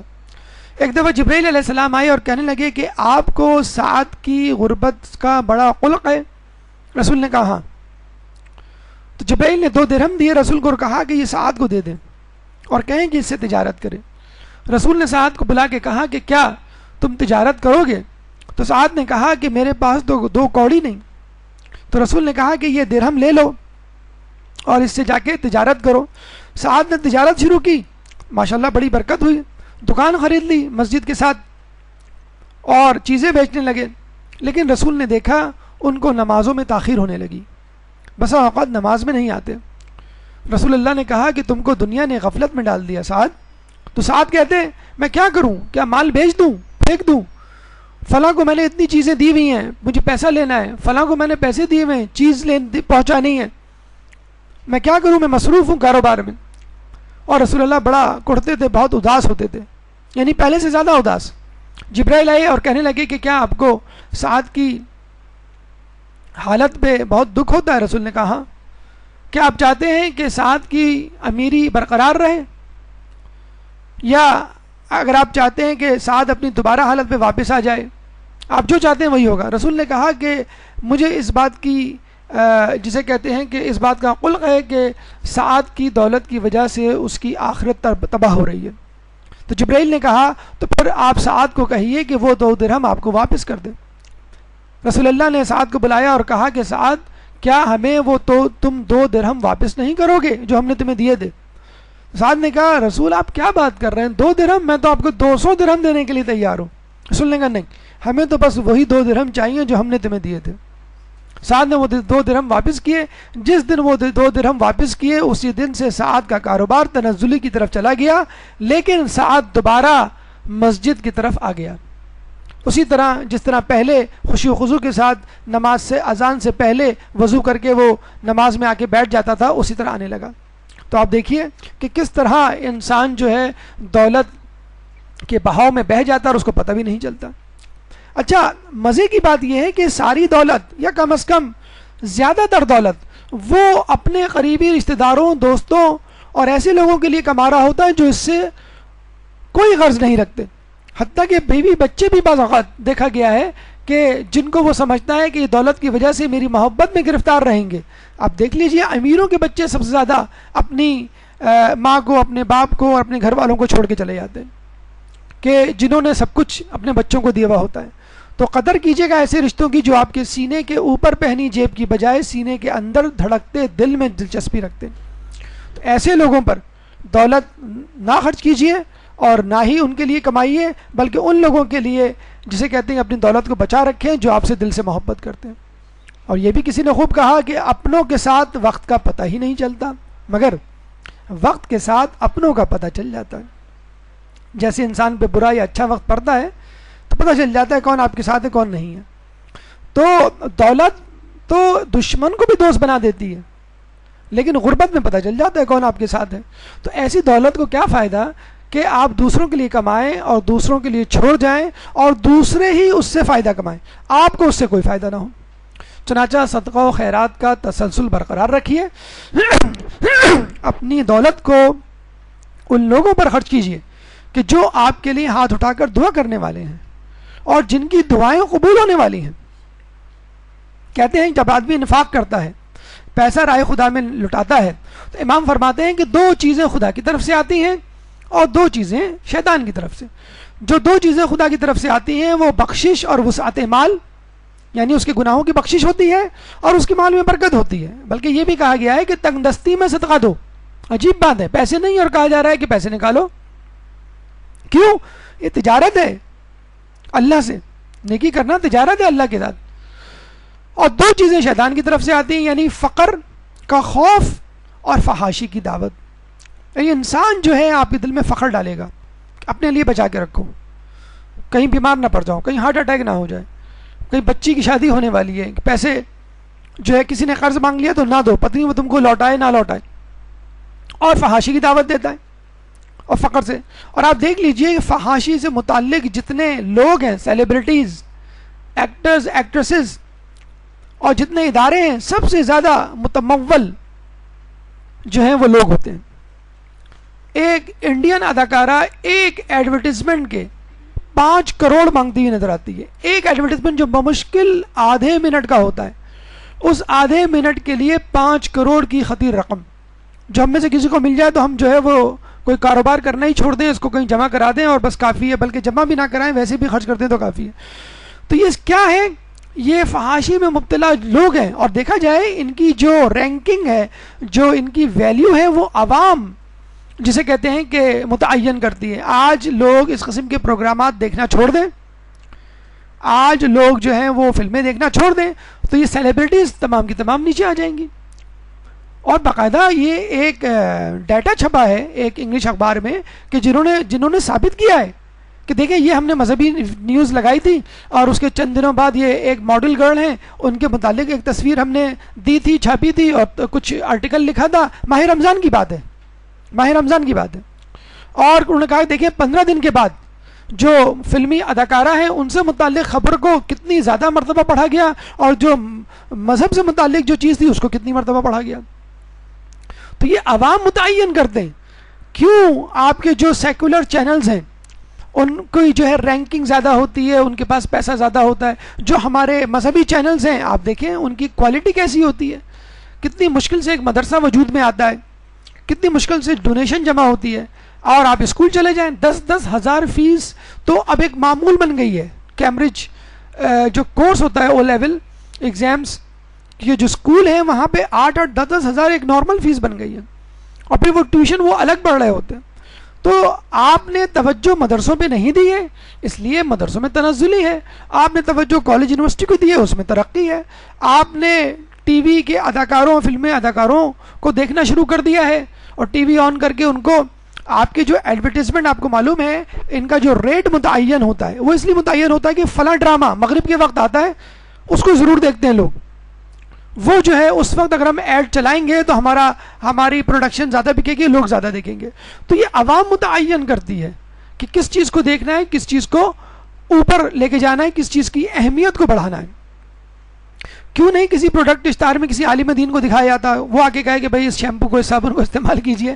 آپ کو معلوم ہے کہ یہ جو ہے اس کا اپنا مطلب ہوگا، یہ اس میں سے کچھ پیسے کھائے گا.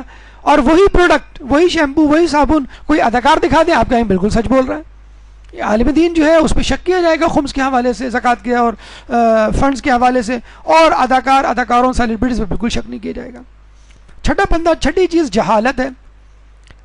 جب آپ عبادت کرتے ہیں تو شیطان اتنا زیادہ عبادت میں آپ کو لگا دیتا ہے کہ عبادت کے صحیح یا غلط ہونے کی طرف توجہ نہیں جاتی.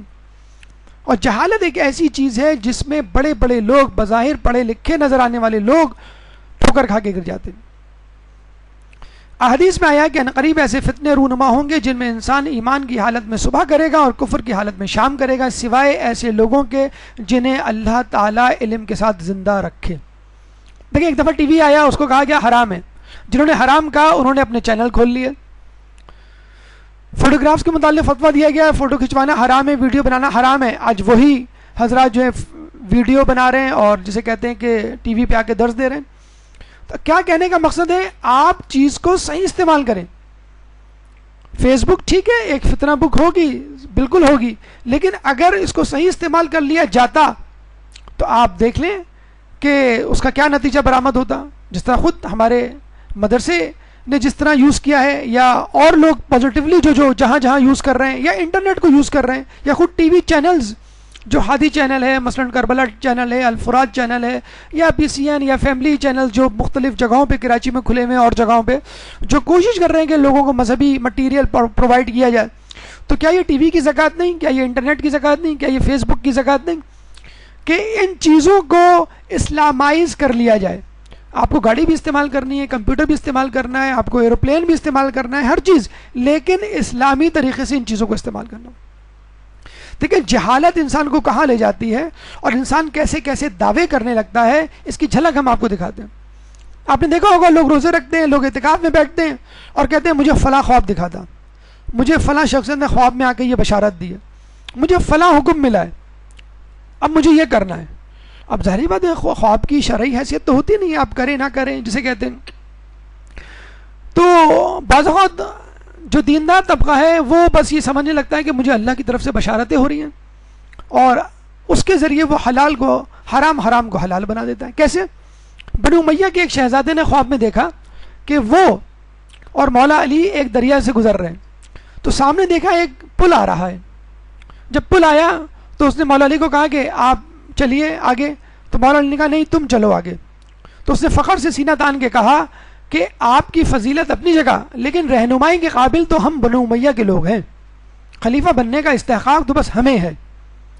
یہ خواب اس نے کسی کو سنایا تو اس شخص نے کہا کہ پھر مولا علی نے کیا جواب دیا؟ کہ کچھ نہیں کہا، چپ ہو گئے. کیا کیا کیا کیا کیا کہہ سکتے تھے؟ وہ بات میں نے بالکل صحیح کہی تھی، ہم رہنمائی کے قابل ہیں اس لیے تو کچھ نہیں کہا. تو اس شخص نے کہا تم ذرا غور سے سوچ کے بتاؤ کہ انہوں نے کچھ کہا تھا یا نہیں؟ انہوں نے کہا کہ کچھ نہیں کہا تھا، بس سلام کیا تھا 3 مرتبہ، سلامن سلامن سلامن. تو کہنے لگا بیوقوف آدمی، تو انہیں فرقان، سورہ فرقان کی آیت نمبر 63 نہیں پڑھی جس میں اللہ فرماتا ہے وَإِذَا خَاطَبَهُمُ الْجَاهِلُونَ قَالُوا سَلَامًا، کہ جب وہ جاہلوں سے مخاطب ہوتے ہیں تو کہتے ہیں السلام علیکم، آپ پہ سلام ہو. یعنی کسی بحث و مباحثے میں پڑھے بغیر آگے گزر جاتے ہیں کہ ان کو سمجھانے کا کوئی فائدہ نہیں. تو جاہل ہے، تیری بات بھی جہالت پر مبنی تھی. مولا علی نے کہا کہ میں کیا اس سے بحث کروں، چنانچہ بہتر یہ ہے کہ میں آگے بڑھ جاؤں. تو خدا را آپ کوئی خواب دیکھیں یا کوئی الہام آپ کو ہو تو کسی عالم دین سے، اپنے سے بہتر شخص سے، اپنے خیرخواہ سے مشورہ لے لیجیے. اپنے آپ کو کسی ولی جسے کہتے ہیں کہ برابر نہ سمجھنے لگے. ایک اور مسئلہ جو ہمارے معاشرے میں اس وقت کھڑا ہو گیا ہے وہ یہ ہے کہ قرآن کی گرامر، مسئلہ تو نہیں ہے، بہت اچھی بات ہے، قرآن کو سمجھیں، قرآن کے ترجمے کو سمجھیں، تفسیر کو سمجھیں، اس پہ عمل کریں. اگر عربی گرامر یا قرآنی گرامر، آج کل ایک شارٹ کورسز چلے ہوئے ہیں جس میں عربی گرامر سکھائی جاتی ہے، یعنی عربی گرامر میں بھی وہ گرامر جو قرآن آپ کو جلدی سے سکھا دے، اور مہینوں میں، 3 مہینے میں، 2 مہینے میں آپ قرآن پڑھنے اور اس کو سمجھنے کے قابل ہو جاتے ہیں. لیکن کچھ لوگوں نے یہ سمجھ رکھا ہے کہ قرآن کا ترجمہ پڑھ کر ہم اس کی تفسیر بھی سمجھ جائیں گے، یعنی اس کے معنی و مطالب اور مفہوم اور مقصد اور پیغام اس کو بھی سمجھ جائیں گے، درک کر لیں گے. یہ غلط ہے. یہ بالکل مثال ایسی ہے کہ ایک انگلش جاننے والے کو ایک انگلش کتاب دی جائے اور کہا کہ یہ میڈیکل کی بک ہے، آپ اس کو پڑھ کے ڈاکٹر بن جائیے. کیا وہ ڈاکٹر بن جائے گا ایک کتاب کو پڑھ کے، انگلش جاننے والا؟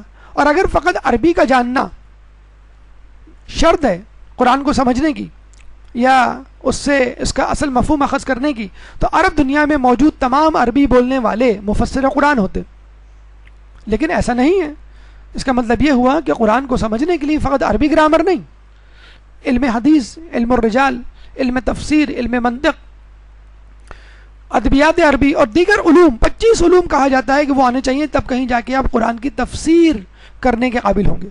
چنانچہ اگر آپ کو قرآن پڑھنے کا شوق ہے بالکل پڑھیے، لیکن کسی کی تفسیر لے کے، تفسیر المیزان لے کے، مثلا تفسیر نمونہ لے کے، تفسیر انوار النجف لے کے، تفسیر نور لے کے، مجموع البیان لے کے، جو مفسر نے لکھا ہے روایات کی روشنی میں اس کو لے کر اس کو پڑھیے، نہ کہ آپ اپنے طور پر قیاس کرنا شروع کریں.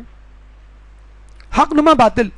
ماہ رمضان میں ایسے چہرے کم از کم میڈیا پہ تو آپ کو ٹکرائے ہوں گے کہ جن کی داڑھیوں سے، جن کے حجاب سے یا جن کی باتوں سے آپ بڑے مروب ہوئے ہوں گے کہ بھئی یہ بھی تو پرہیزگار لوگ ہیں، یہ بھی تو دیندار لوگ ہیں، ان کو بھی کشف و کرامات ہوتی ہیں، تو ان کے جیسے بننے میں کیا حرج ہے. ہمارے خیال میں دونوں برابر ہیں، دونوں کو صحیح کہنا چاہیے، اور پھر آدمی ایک کنفیوژن کے مسئلے سے دوچار ہو جاتا ہے.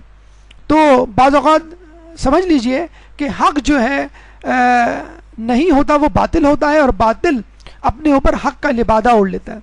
دیکھیں اس کی تفصیل کچھ یوں ہے کہ قرآن میں آیا ہے کہ یا ایھا الذین آمنوا لا تتبعوا خطوات الشیطان، کہ اے ایمان لوگوں، وہ جو ایمان لائے ہو، شیطان کی راہ کی اتباع نہ کرو.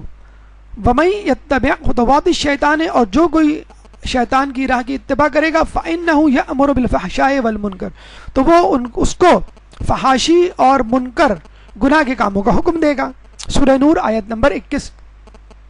اب کیا فقط شیطان فحاشی اور منکر کا حکم دیتا ہے؟ کیا شیطان دین کی دعوت دے اس کو ہم قبول کر سکتے ہیں؟ فوراً لوگ کہیں گے ہاں کرنی چاہیے کیونکہ وہ اچھی بات کر رہا ہے. لیکن یاد رکھ لیجئے علماء حق یہ فرماتے ہیں کہ اگر شیطان تمہیں دعوت دین بھی دے تو وہ بھی قبول نہ کرو. وہ نماز پڑھنے کا کہے، روزہ رکھنے کا کہے، یعنی واجب نمازیں، واجب روزہ نہیں، یعنی اس طرح کہ جس طرح کہ وہ چاہ رہا ہے کہ اس طرح رکھ لو یا اس طرح کر لو، یا ایک طرف بلا رہا ہے کہ یہاں پہ اچھی باتیں ہو رہی ہیں اور اس پروگرام کو دیکھ لو یا اس درس کو سن لو، تو وہ شیطان کی دعوت ہوتی ہے کہ وہ شروع میں تو اچھی باتیں کرے گا، اس کے بعد وہ اپنی انحرافی گفتگو پر آ جائے گا. جس طرح ہم نے بتایا کہ ایک جیسے ویب سائٹ ہے alislam.org قادیانیوں کی، اگر اس پہ آپ چلے جائیں تو آپ کہیں گے اس میں تو کوئی ایسی بات نہیں جس پہ آبجیکشن کیا جا سکے. تو دیکھا جائے عیسائیت میں بھی کوئی ایسی بات نہیں جس پہ آبجیکشن کیا جا سکے، وہ تو لوگوں نے اپنے طور پہ گناہ ایجاد کر لی ہیں. بائبل میں بھی کوئی ایسی بات نہیں جس پہ آبجیکشن کیا جا سکے. تو آپ قرآن کو چھوڑ کر بائبل کو اپنا لاہ عمل قرار دے سکتے ہیں؟ بالکل نہیں قرار دے سکتے. روایت ملتا ہے کہ وہ یعنی شیطان اگر باطل کو حق کے لباس میں ان کے سامنے پیش نہ کرتا تو تیرے راستے سے کوئی گمراہ نہ ہوتا.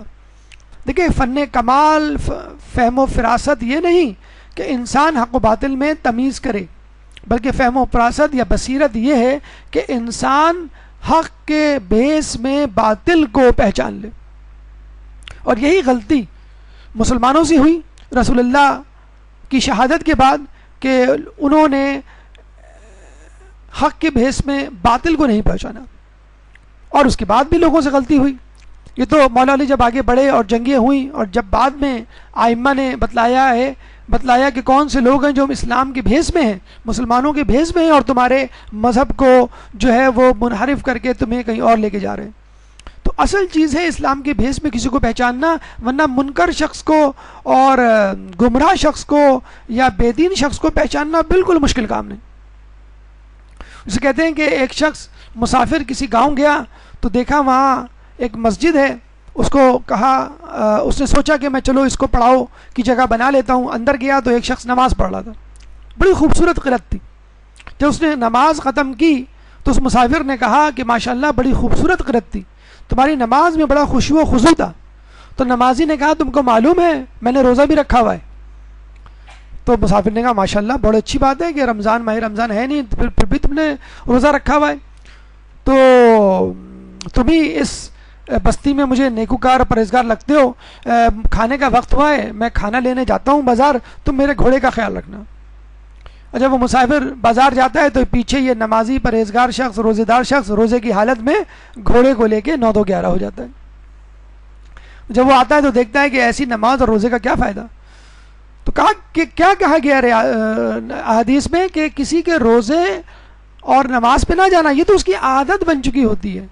لوگوں کو پہچاننا ہو تو معاملات سے پہچانو، اس کو آفس میں پہچانو، اس کو گھر میں پہچانو، وہ اپنے گھر والوں سے کیسا ہے، عورت اپنے گھر کے کام میں شوہر کی خدمت میں کس طرح اپنا دل لگا رہی ہے، شوہر اپنی بیوی سے کس لہجے میں بات کر رہا ہے، یا جو ہے وہ کوئی کاروباری شخص ہے وہ جب لین دین کر رہا ہے تو کس طرح کا لین دین کر رہا ہے. تو بدعقیدہ نمازیوں اور بدعقیدہ روزہ داروں سے مرعوبیت کی بجائے آپ ان لوگوں کو پہچاننے کی کوشش کریں کہ اندر خود وہ کوئی استعمار کا ایجنڈا تو نہیں رکھتے. 8ویں چیز جو ماہ رمضان کے بعد آپ کے اندر پیدا ہو سکتی ہے وہ خدا کی آزمائش. اب آپ کیا کہتے ہیں، خدا ہم نے تیری بات مانی. ہم نہیں کہتے ہیں امی سے، امی دیکھیں ہم نے آپ کی بات مانی، ہم نے ہوم ورک کیا، اب آپ ہمیں چاکلیٹ دیں. تو آپ جو ہیں خدا کو آزمانے لگتے ہیں کہ ہم نے تیرے لیے روزے رکھے، ہم نے تیرے لیے نمازیں پڑھی، ہم نے تیرے لیے شب بیداری کی، اب جو ہے وہ ہمیں امتحان میں پاس کر دے. پتہ لگا کہ فیل ہو گئے آپ، پڑھ کے آپ نے بالکل بھی نہیں دیا اور کہا کہ بس ہم نے حدیث سنی ہوئی ہے، تم اللہ کا کام کرو اللہ تمہارا کام کرے گا. بلکہ ہم نے تو ویٹ بھی کیا، ایگزام والے دن کوئی فرشتہ ہے ہماری جگہ جو ہے وہ ٹیسٹ دے دے، امتحان دے دے. تو اس طرح کی دعائیں قبول نہیں ہوتی. عیسیٰ علیہ السلام کو ایک دفعہ شیطان نے کہا کہ اللہ آپ کو پسند کرتا ہے. عیسیٰ علیہ السلام نے کہا ہاں، کہ اللہ اگر آپ کو پسند کرتا ہے تو آپ اس کی آزمائش کیجئے، اس پہاڑی سے کود جائیے اور پھر دیکھیے کہ اللہ تعالیٰ آپ کو بچاتا ہے یا نہیں. تو عیسیٰ علیہ السلام نے کہا کہ میں اپنے اللہ کو نہیں آزماتا. حضرت سلیمان کو یہودیوں نے پکڑ لیا ایک دفعہ اور کہا کہ تم کس مذہب سے تعلق رکھتے ہو. آپ نے کہا میں مذہب اہل بیت سے تعلق رکھتا ہوں. کن لوگوں کو پسند کرتے ہو؟ میں اہل بیت کو پسند کرتا ہوں.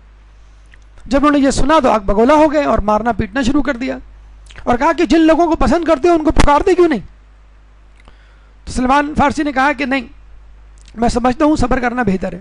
اگر چاہتے تو بڑا اچھا موقع تھا، پکار لیتے رسول کو، ائمہ کو، علی کو، بھائی میری مدد کیجئے، پتہ چل جاتا نعوذ باللہ کہ ہم محبت کرتے ہیں کہ نہیں. کیا کہا کہ نہیں، میں سمجھتا ہوں کہ صبر زیادہ بہتر ہے.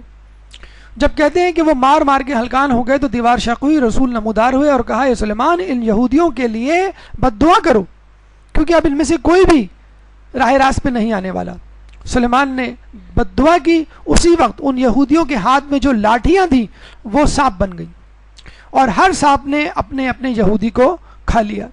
بالکل وہی معجزہ جو موسیٰ علیہ السلام کے زمانے میں ہوا تھا.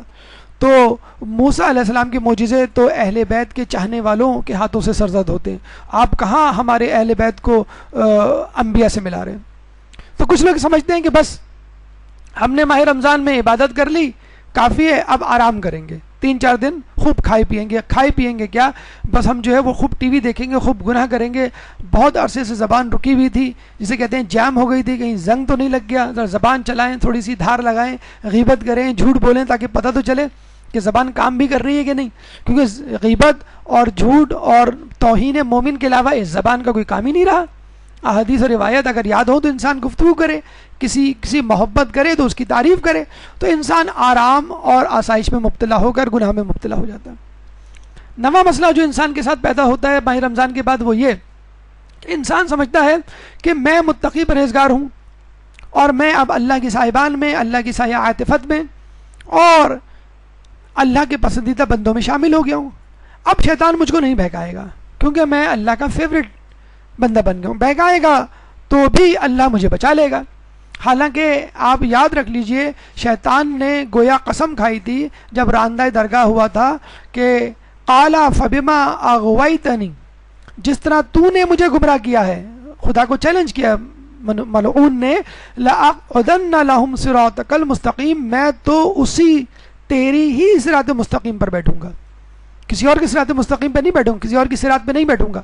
اور عربی میں جب کسی فعل کے ساتھ نون تشدید لگ جاتا ہے تو اس میں تاکید، وہ بھی بہت زیادہ تاکید آ جاتی ہے.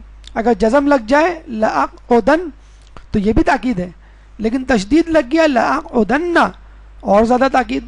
اچھا خود لأقعدن میں شروع میں لام لگا ہوا، یہ بھی لام تاکید. تو ایک فعل میں، ایک امر میں 3 تاکیدیں موجود ہیں، لام تاکید، تشدید جو خود 2 تاکید کے برابر ہے. لأقعدن میں ضرور بالضرور بیٹھوں گا، کہاں؟ صراط مستقیم پہ. پولیس والے کہاں بیٹھے ہوتے ہیں؟ جہاں پہ سگنل ٹوٹنے کا اندیشہ ہوتا ہے. کسی ٹوٹی ہوئی سڑک پہ یا جہاں پہ ٹریفک کم ہو وہاں نہیں بیٹھیں گے، اس جگہ بیٹھیں گے جہاں پر ان کو اندیشہ ہے. آپ تو ماشاءاللہ کرو پل بھی بن گئے، برج بن گئے، جیسے آپ پل کاٹتے ہیں تو ایک دم سے جسے کہتے ہیں کہ پولیس والے نمودار ہو جاتے ہیں. آپ سمجھتے ہیں پتنی یہ اوپر سے ان کا نزول ہوا ہے، یا کسی درخت کی اوٹ میں کھڑا ہوا ہوگا. آپ جو بڑے مزے سے اسکوٹر لے کر سگنل توڑتے ہوئے چلے جاتے ہیں تو وہ اسی جگہ تو کھڑا ہوگا جہاں اس کو امکان ہے کہ یہاں پر کسی سگنل توڑنے والے کا یا جسے کہتے ہیں کہ اصول توڑنے والے کا گزر ہوگا. آیت اللہ دست غیب جسے کہتے ہیں کہ نماز پڑھنے جا رہے تھے تو شیطان سے ملاقات ہوئی. شیطان کو دیکھا، تو مسجد کے باہر کیا کر رہا ہے، تیرا مسجد سے کیا کام؟ کہنے لگا کہ میں اپنے دوستوں کا انتظار کر رہا ہوں، یعنی اپنے کلائنٹس کا انتظار کر رہا ہوں کہ باہر نکلیں تو میں ان کو بہکاؤں. تو شیطان کیسینوں میں، جوا خانوں میں، شیطان جو ہے وہ قہبہ خانوں میں یا ایسی محفلوں پہ جہاں پہ بے پردگی ہے، مکس گیدرنگ ہے، میوزک ہے، یہاں جا کے لوگوں کو کیا بہکائے گا؟ یہ تو لوگ سدھرے ہوئے ہیں. سینما ہالز میں جا کے کیا بہکائے گا؟ وہ تو مدرسے آ کے بہکائے گا، مسجد آ کے بہکائے گا، مسجد میں جو ہے لوگوں سے غیبت کروائے گا کہ فلاں مولوی نے یہ کہہ دیا، دیکھو کہتے کچھ ہیں کرتے کچھ ہیں. ان کے گھر والوں کو تو ہم نے دیکھا ہے کوئی بھی جسے کہتے ہیں ڈھنگ سے حجاب نہیں کرتا. تو وہ ایسی باتیں مسجدوں میں کروائے گا، مدرسوں میں کروائے گا اور مومنوں کے درمیان کروائے گا. دینداروں کو جنہوں نے لعلکم تتقون کی منزل پا لی ہے، شیطان 3 موقعوں پر ان کو ورغلاتا ہے. غصے کی حالت میں، 2 آدمیوں میں فیصلہ کرنے کے دوران، اور نامحرم کے ساتھ تنہائی میں. یہ 3 مواقع ہیں. آپ نے دیکھا ہوگا کہ دیندار ہوتے ہیں، نمازی پرہیزگار ہوتے ہیں، لیکن جب کسی بات پہ غصہ آتا ہے تو پتہ ہی نہیں چلتا کہ ان کا تقویٰ کہاں چلا گیا. جب بچوں کے درمیان عدل کرتے ہیں تو ایک بچے کو بہت زیادہ جسے کہتے ہیں کہ پیار کرتے ہیں اور ایک کو بہت زیادہ لتاڑتے ہیں. اور نامحرم کے ساتھ تنہائی میں اس کا جسے کہتے ہیں کہ فیصلہ آپ لوگ کریں گے. اور آپ کو معلوم ہے جس طرح انٹرنیٹ اور دیگر میڈیا کا استعمال ہو رہا ہے تو نامحرم کے ساتھ تنہائی میں کس طرح گناہوں میں ملوث ہو جاتا ہے. یہ شیطان کے لیے بہت آسان کام ہے. تنہا پرواز، دیکھیں ایک تو ہوتا ہے تنہا رہنا، تنہا ہو جانا، اور ایک ہوتا ہے آدمی یہ فیصلہ کر لے کہ بس اب مجھے کسی رہنما، کسی استاد، کسی عالم، کسی مرجع تقلید کی ضرورت نہیں، بلکہ اب تو مجھے قرآن و حدیث کی بھی ضرورت نہیں. اب میری عقل راست پر آ چکی ہے، اب میں اپنی عقل سے فیصلہ کر لوں گا کہ مجھے کیا کرنا ہے، اور آپ تنہا پرواز کرنے کے لیے نکل کھڑے ہوتے ہیں۔ تو یاد رکھ لیجئے، اللہ کا ہاتھ جماعت پر ہے۔ اکیلے آدمی کو ہمیشہ کوئی نہ کوئی مسئلہ دوچار ہوتا ہے۔ کہتے ہیں کہ ایک شخص نے کسی تاجر سے قرض لیا اور لکھت پڑھت نہیں کی، اس تاجر کا انتقال ہو گیا، مسجد میں خبر آئی، مسجد میں لوگوں کے ساتھ یہ بیٹھا ہوا تھا، اس نے اچانک کھڑے ہو کے کہا کہ میں نے مرحوم تاجر سے اتنی رقم ادھار لی ہوئی ہے جو مجھے لوٹانی ہے۔ لوگوں نے کہا لیکن اس کا تذکرہ کرنے کی کیا ضرورت تھی؟ اس شخص نے کہا کہ اس لیے ضرورت تھی کہ میں نے کوئی لکھت پڑھت نہیں کی تھی، اب چونکہ یہ مر چکا ہے چنانچہ دعویٰ نہیں کر سکتا، اور کسی نے جسے کہ دیکھا بھی نہیں تھا تو شہادت دینے والا بھی کوئی نہیں، تو میں بڑے آرام سے اس کے پیسے کھا سکتا تھا۔ یہ وسوسہ ابھی میرے ذہن میں اٹھا تھا جو شیطان نے میرے دل میں ڈالا، چنانچہ میں نے چاہا کہ میں لوگوں کو بتا دوں تاکہ اب اس کا قرض واپس کرنا میرے لیے بہت زیادہ ضروری ہو جائے۔ پہلے تو واجب تھا لیکن اب یہ آسان بھی ہو جائے گا۔ تنہائی کا ایک سائیڈ ایفیکٹ کیا ہوتا ہے کہ انسان غیر شرعی دینداری کو اپنا لیتا ہے۔ خواتین مثلاً کہ گھر میں کوئی دیندار ہے ہی نہیں، کوئی ڈھنگ سے جو ہے وہ نہ روزے رکھتا ہے نہ نمازیں پڑھتا ہے، سب ٹی وی کے آگے بیٹھے رہتے ہیں، بس ٹھیک ہے میں اپنا کمرہ بند کر کے نماز پڑھوں۔ کتنے لوگوں کو دیکھا گیا کمرہ بند کر کے نماز پڑھے، ارے بھائی کمرہ کھول کے نماز پڑھیں، آپ کے بچے دیکھیں، آپ کے شوہر دیکھیں، آپ کے گھر والے دیکھیں، اور آپ کی دیکھا دیکھی ان کو پتہ چلے کہ نماز کا وقت ہو گیا ہے، وہ ٹی وی آہستہ کر دیں کم از کم۔ آپ کا دیکھی دیکھی وہ نماز کے لیے کمرے میں آئیں، وہ بھی جا نماز بچھا کے نماز پڑھیں۔ شوہر صاحب کو چائے کی طلب ہو رہی ہے اور آپ کہہ رہی ہیں میں نظر نماز غفیلہ پڑھ لوں۔ شوہر صاحب کو کھانا چاہیے، انہوں نے کہا مجھے جوشن کبیر کی عادت پڑی ہوئی ہے، مجھے تو پڑھنا ہے۔ بچوں کو اسکول جانا ہے بھی نہیں، مجھے تو جوشن کبیر پڑھنی ہے، وغیرہ وغیرہ۔ تو دعائیں بھی پڑھنی ہیں آپ کو، نوافل بھی۔ مستحب روزہ عورت شوہر کی اجازت کے بغیر نہیں رکھ سکتی۔ شوہر کی خدمت، بچوں کی تربیت، یہ سب آپ کی عبادت ہی کا جسے کہتے ہیں کہ ذریعہ ہے۔ ایک خاتون کو پتہ چلا کہ آپ چلتے پھرتے سفر میں بھی نماز پڑھ سکتے ہیں نافلہ، انہوں نے نماز پڑھنی شروع کی۔ جب بھی شوہر کے ساتھ جاتی ہیں، شوہر گاڑی ڈرائیو کرتے اور وہ ان کے برابر بیٹھ کے نماز پڑھ رہی ہوتی۔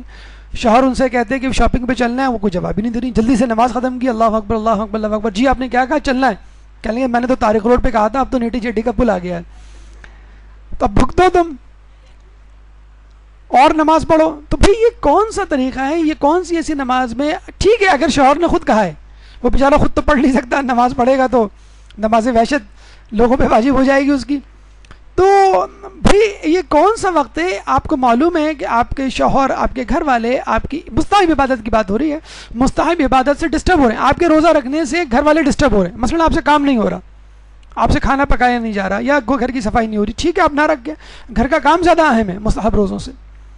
تو ماہ رمضان میں جو عادت پڑ چکی ہوتی ہے عبادت کی، آپ کہتے ہیں بس مجھے وہی مینٹین رکھنا ہے، اب میں ہمیشہ روزے رکھنے ہیں، مجھے ہمیشہ جو ہے وہ شب بیداری کرنی ہے، مجھے ہمیشہ جو ہے وہ تمام نوافلیں، تمام دعائیں پڑھنی ہیں، اور اس کا نتیجہ یہی ہوتا ہے۔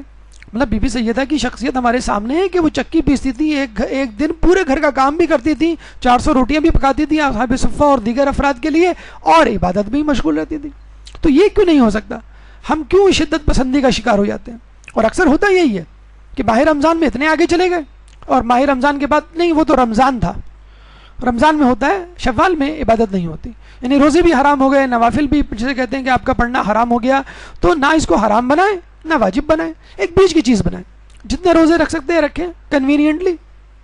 اتوار کو رکھ لیں، چھٹی ہوتی ہے، ارے اتوار کو کیا رکھنا، اصل تو روزہ وہ ہے کہ آپ کراچی یونیورسٹی جائیں، اردو بازار جائیں، آفس جائیں اور پھر روزہ رکھیں، پتہ چلا کہ جاتے ہی آپ نے جو ہے 4 گلاس پانی پی لیے، بھئی ہم سے روزہ نہیں رکھا جاتا۔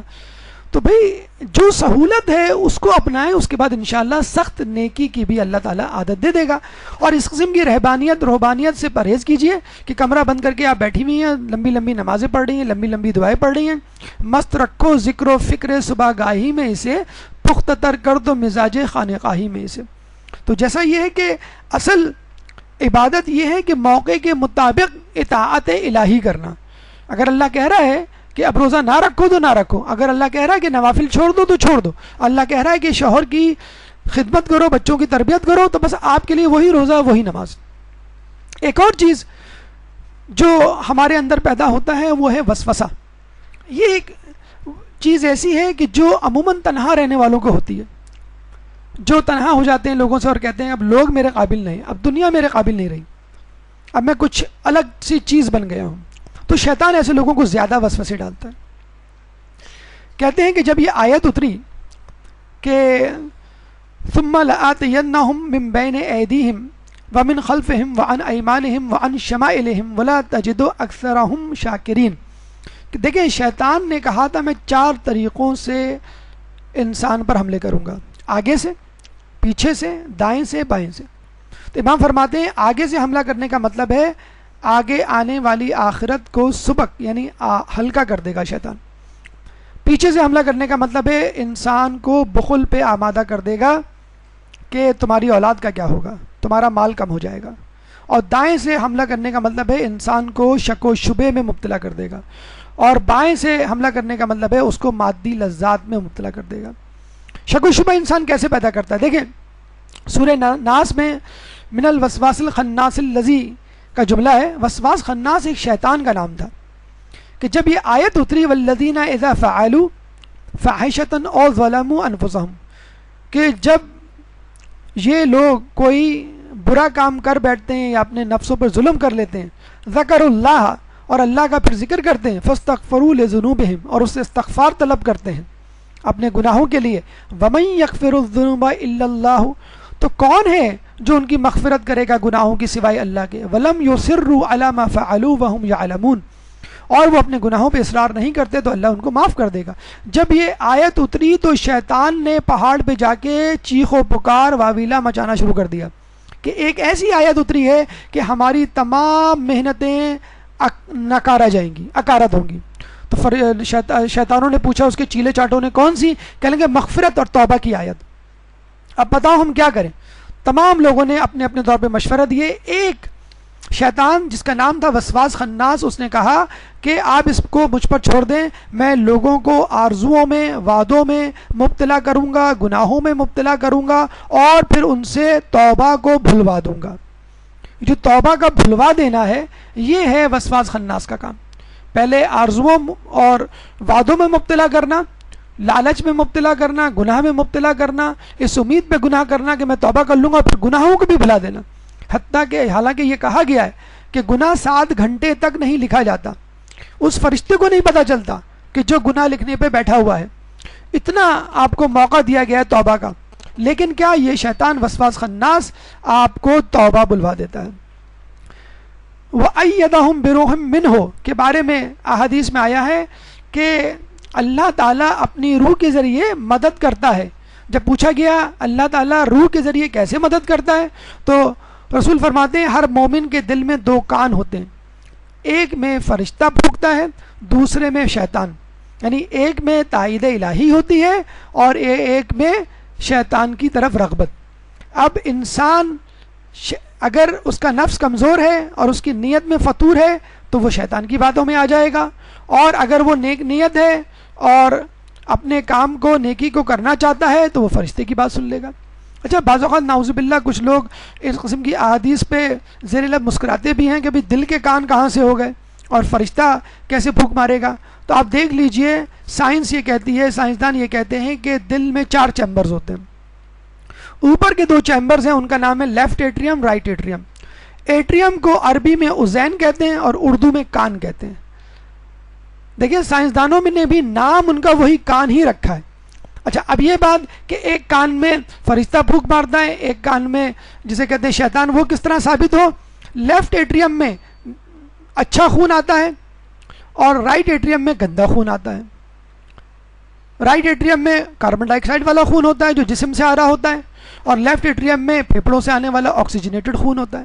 یہ آکسیجنیٹڈ خون باڈی کو پمپ کیا جاتا ہے اور رائٹ ایٹریم والا بلڈ جو ہے وہ پھیپھڑوں کو دے دیا جاتا ہے۔ تو آپ کے دل میں شک آ جائے آپ پھیپھڑوں کو دے دیجئے، یعنی فرشتوں کے حوالے کر دیجئے، بھئی اللہ کی طرف لے جاؤ، اس میں آکسیجن ڈال دو، اس میں جو ہے فیصلہ کر کے مجھے بتا دو کہ یہ کیا صحیح ہے کیا غلط ہے۔ اور جب وہ اس بات کو اللہ کی طرف سے لے آئیں، یعنی پھیپھڑوں کی طرف سے لے آئیں فرشتے آپ کی طرف آکسیجن سے لبریز اور اللہ کی طرف سے تائید الہی سے منور فیصلہ جب آپ کے لیفٹ ایٹریم میں آ جائے تو سمجھ جائیں کہ اللہ نے آپ کے کان میں پھونک مار دی اور فرشتوں نے آپ کو جو ہے خوشخبری دے دی کہ مجھے کیا کرنا ہے۔ تو وہی اذین، اور اذین سے اذان جسے کہتے ہیں نکلا ہے۔ تو یہ نہ کہیے کہ شیطان نے ہمیں بہکا دیا، شیطان نے ہمیں ورغلا دیا. شیطان نے بھی ورغلایا اور فرشتے نے بھی آپ کو اپنی طرف بلانے کی کوشش کی، لیکن چونکہ آپ خود نہیں چاہتے چنانچہ آپ نے شیطان کی بات مان لی. اور یہ بھی ہم آپ کو بتا دیں، جب اللہ تعالیٰ شیطان کو آپ کے پیچھے لگا سکتا ہے جو نظر نہ آنے والی چیز ہے. کچھ لوگ کہتے ہیں بھی شیطان نظر نہیں آتا، اگر نظر آئے تو گردن دبوچ لیں، ایسی اس کی پٹائی کریں اور ایسا اس کو چت کریں، لیکن کام سارے آپ اسی کے کریں گے جو نظر نہیں آ رہا. تو اصولاً یہ ہونا چاہیے تھا اگر شیطان ہمارے پیچھے پڑا ہوا ہے تو فرشتے ہمارے اوپر اتریں. اس کے بارے میں بھی اللہ تعالیٰ نے خوشخبری دی ہے، ان الذین قالوا ربنا اللہ، کہ وہ لوگ جو کہتے ہیں کہ اللہ ہمارا رب ہے، ثم استقاموا تتنزل علیہم الملائکۃ، ان پہ فرشتے نازل ہوتے ہیں اور کیا کہتے ہیں؟ اللہ تخافوا ولا تحزنوا، کہ خوف نہ کرو اور حزن نہ کرو، غمزدہ نہ ہو. وابشروا بالجنت، اور ان کو بشارت دیتے ہیں جنت کی، التی کنتم توعدون، کہ جس کا ان سے وعدہ کیا گیا ہے. تو اگر آپ پر شیطان بھیڑوں کی طرح حملہ کرتے ہیں تو فرشتے بھی آپ پہ نازل ہوتے ہیں جو آپ کو خوشخبریاں دیتے ہیں. یہ ایک دم سے آپ نے دیکھا ہوگا نا، ہمارے دل میں ایک طمانینت آ جاتی ہے، ایک سکون آ جاتا ہے. کسی بھی مسئلے میں پھنسے ہوئے ہوتے ہیں، یہ کیسے ہوگا، کیا ہوگا، نماز کیسے ہوگی، روزے کے لیے کیسے اٹھیں گے، روزہ کیسے گزرے گا، یا جسے کہتے ہیں حلال روزی میں کیسے کماؤں گا. ایک دم سے کوئی ترکیب ذہن میں آ جاتی ہے، ایک دم سے کوئی مددگار سامنے آ جاتا ہے، ایک دم سے دل میں ایک سرور اور اطمینان کی کیفیت پیدا ہو جاتی ہے. یہ وہ سرور اور اطمینان ہے جو اللہ تعالیٰ فرشتوں کے ذریعے آپ کے دل میں ڈالتا ہے. کہتے ہیں امام کا یہ قول ہے کہ جو وضو میں وسوسہ آتا ہے لوگوں کے، وہ زیادہ تر شیطان کی وجہ سے آتا ہے. تو آئیے جاہریت پسندی پر مبنی ایک قرارداد کو منظور کرتے ہیں جو احادیث کی صورت میں ہمارے پاس موجود ہے. آپ لوگ تیار ہیں؟ جی تیار ہیں آپ لوگ؟ ٹھیک ہے. قرارداد نمبر 1، ہم مستحب روزے نہیں چھوڑیں گے اگلے رمضان تک. کیوں؟ کہ روزہ شیطان کا منہ کالا کرتا ہے، صرف شکست نہیں دیتا، اس کو بدترین شکست سے دوچار کرتا ہے. ہم صدقہ نہیں چھوڑیں گے. کیوں؟ صدقہ اس کی کمر توڑتا ہے. کس کی؟ شیطان کی کمر توڑتا ہے. ہم وعدہ کرتے ہیں کہ نیکی میں تعاون کریں گے. کیوں؟ نیکی میں تعاون اس کی پشت توڑتا ہے، اس کی پشت ٹوٹ جاتی ہے شیطان کی. ہم پوری کوشش کریں گے کہ استغفار سے اپنی زبانوں کو لبریز رکھیں ہر وقت. کیوں؟ استغفار اس کی شہرت کو قطع کرتی. یہ تمام باتیں ایک ایگریسو پالیسی کا حصہ ہیں. آئیے ان باتوں سے، ان نیک کاموں سے اپنے اندر ایک طوفان، ایک انقلاب پیدا کریں. جب تک طوفان یا انقلاب آپ کے اندر نہیں آئے گا، یہ انقلاب ملک میں تو کیا، آپ کے گھر میں اور آپ کے آس پاس بھی نظر نہیں آئے گا. ایک پریزیڈنٹ آف پاکستان ایران کے انقلاب کے دوران امام خمینی سے ملنے گئے اور کہا کہ میں چاہتا ہوں کہ آپ جیسا انقلاب پاکستان میں لاؤں. امام خمینی نے فرمایا پہلے انقلاب اپنے اندر تو لے آؤ. تو جب تک آپ خود اپنے اندر انقلاب نہیں لائیں گے، معاشرے میں انقلاب نہیں آ سکتا. اس کے علاوہ کہا یہ جاتا ہے کہ شیطان نے 4 مرتبہ چیخ ماری تھی. ایک مرتبہ جب اس پہ لعنت بھیجی گئی، دوسری مرتبہ جب اس کو زمین پر اتارا گیا، تیسری مرتبہ جب رسول اللہ کی بعثت کا اعلان ہوا، اور چوتھی مرتبہ اس وقت جب نزول سورہ فاتحہ ہوئی، جو ہم روزانہ نماز میں پڑھتے ہیں. اس سورہ کو پورے خشوع و خضوع، معنی مفہوم کے ساتھ پڑھنے کی کوشش کیجئے، اور اس میں جو کچھ کہا گیا ہے اس پہ عمل کرنے کی کوشش کیجئے. یہ وہ دعا ہے جو نماز کے علاوہ بھی ہمیں اللہ تعالیٰ سے کرتی رہنی چاہیے. یہ تمام گفتگو شیطان کے حوالے سے مکمل ہوئی. اگر اس گفتگو سے متعلق آپ کے ذہن میں کوئی سوال ہے تو آپ کر سکتے ہیں. قبل السوالات بھرپور صلوات.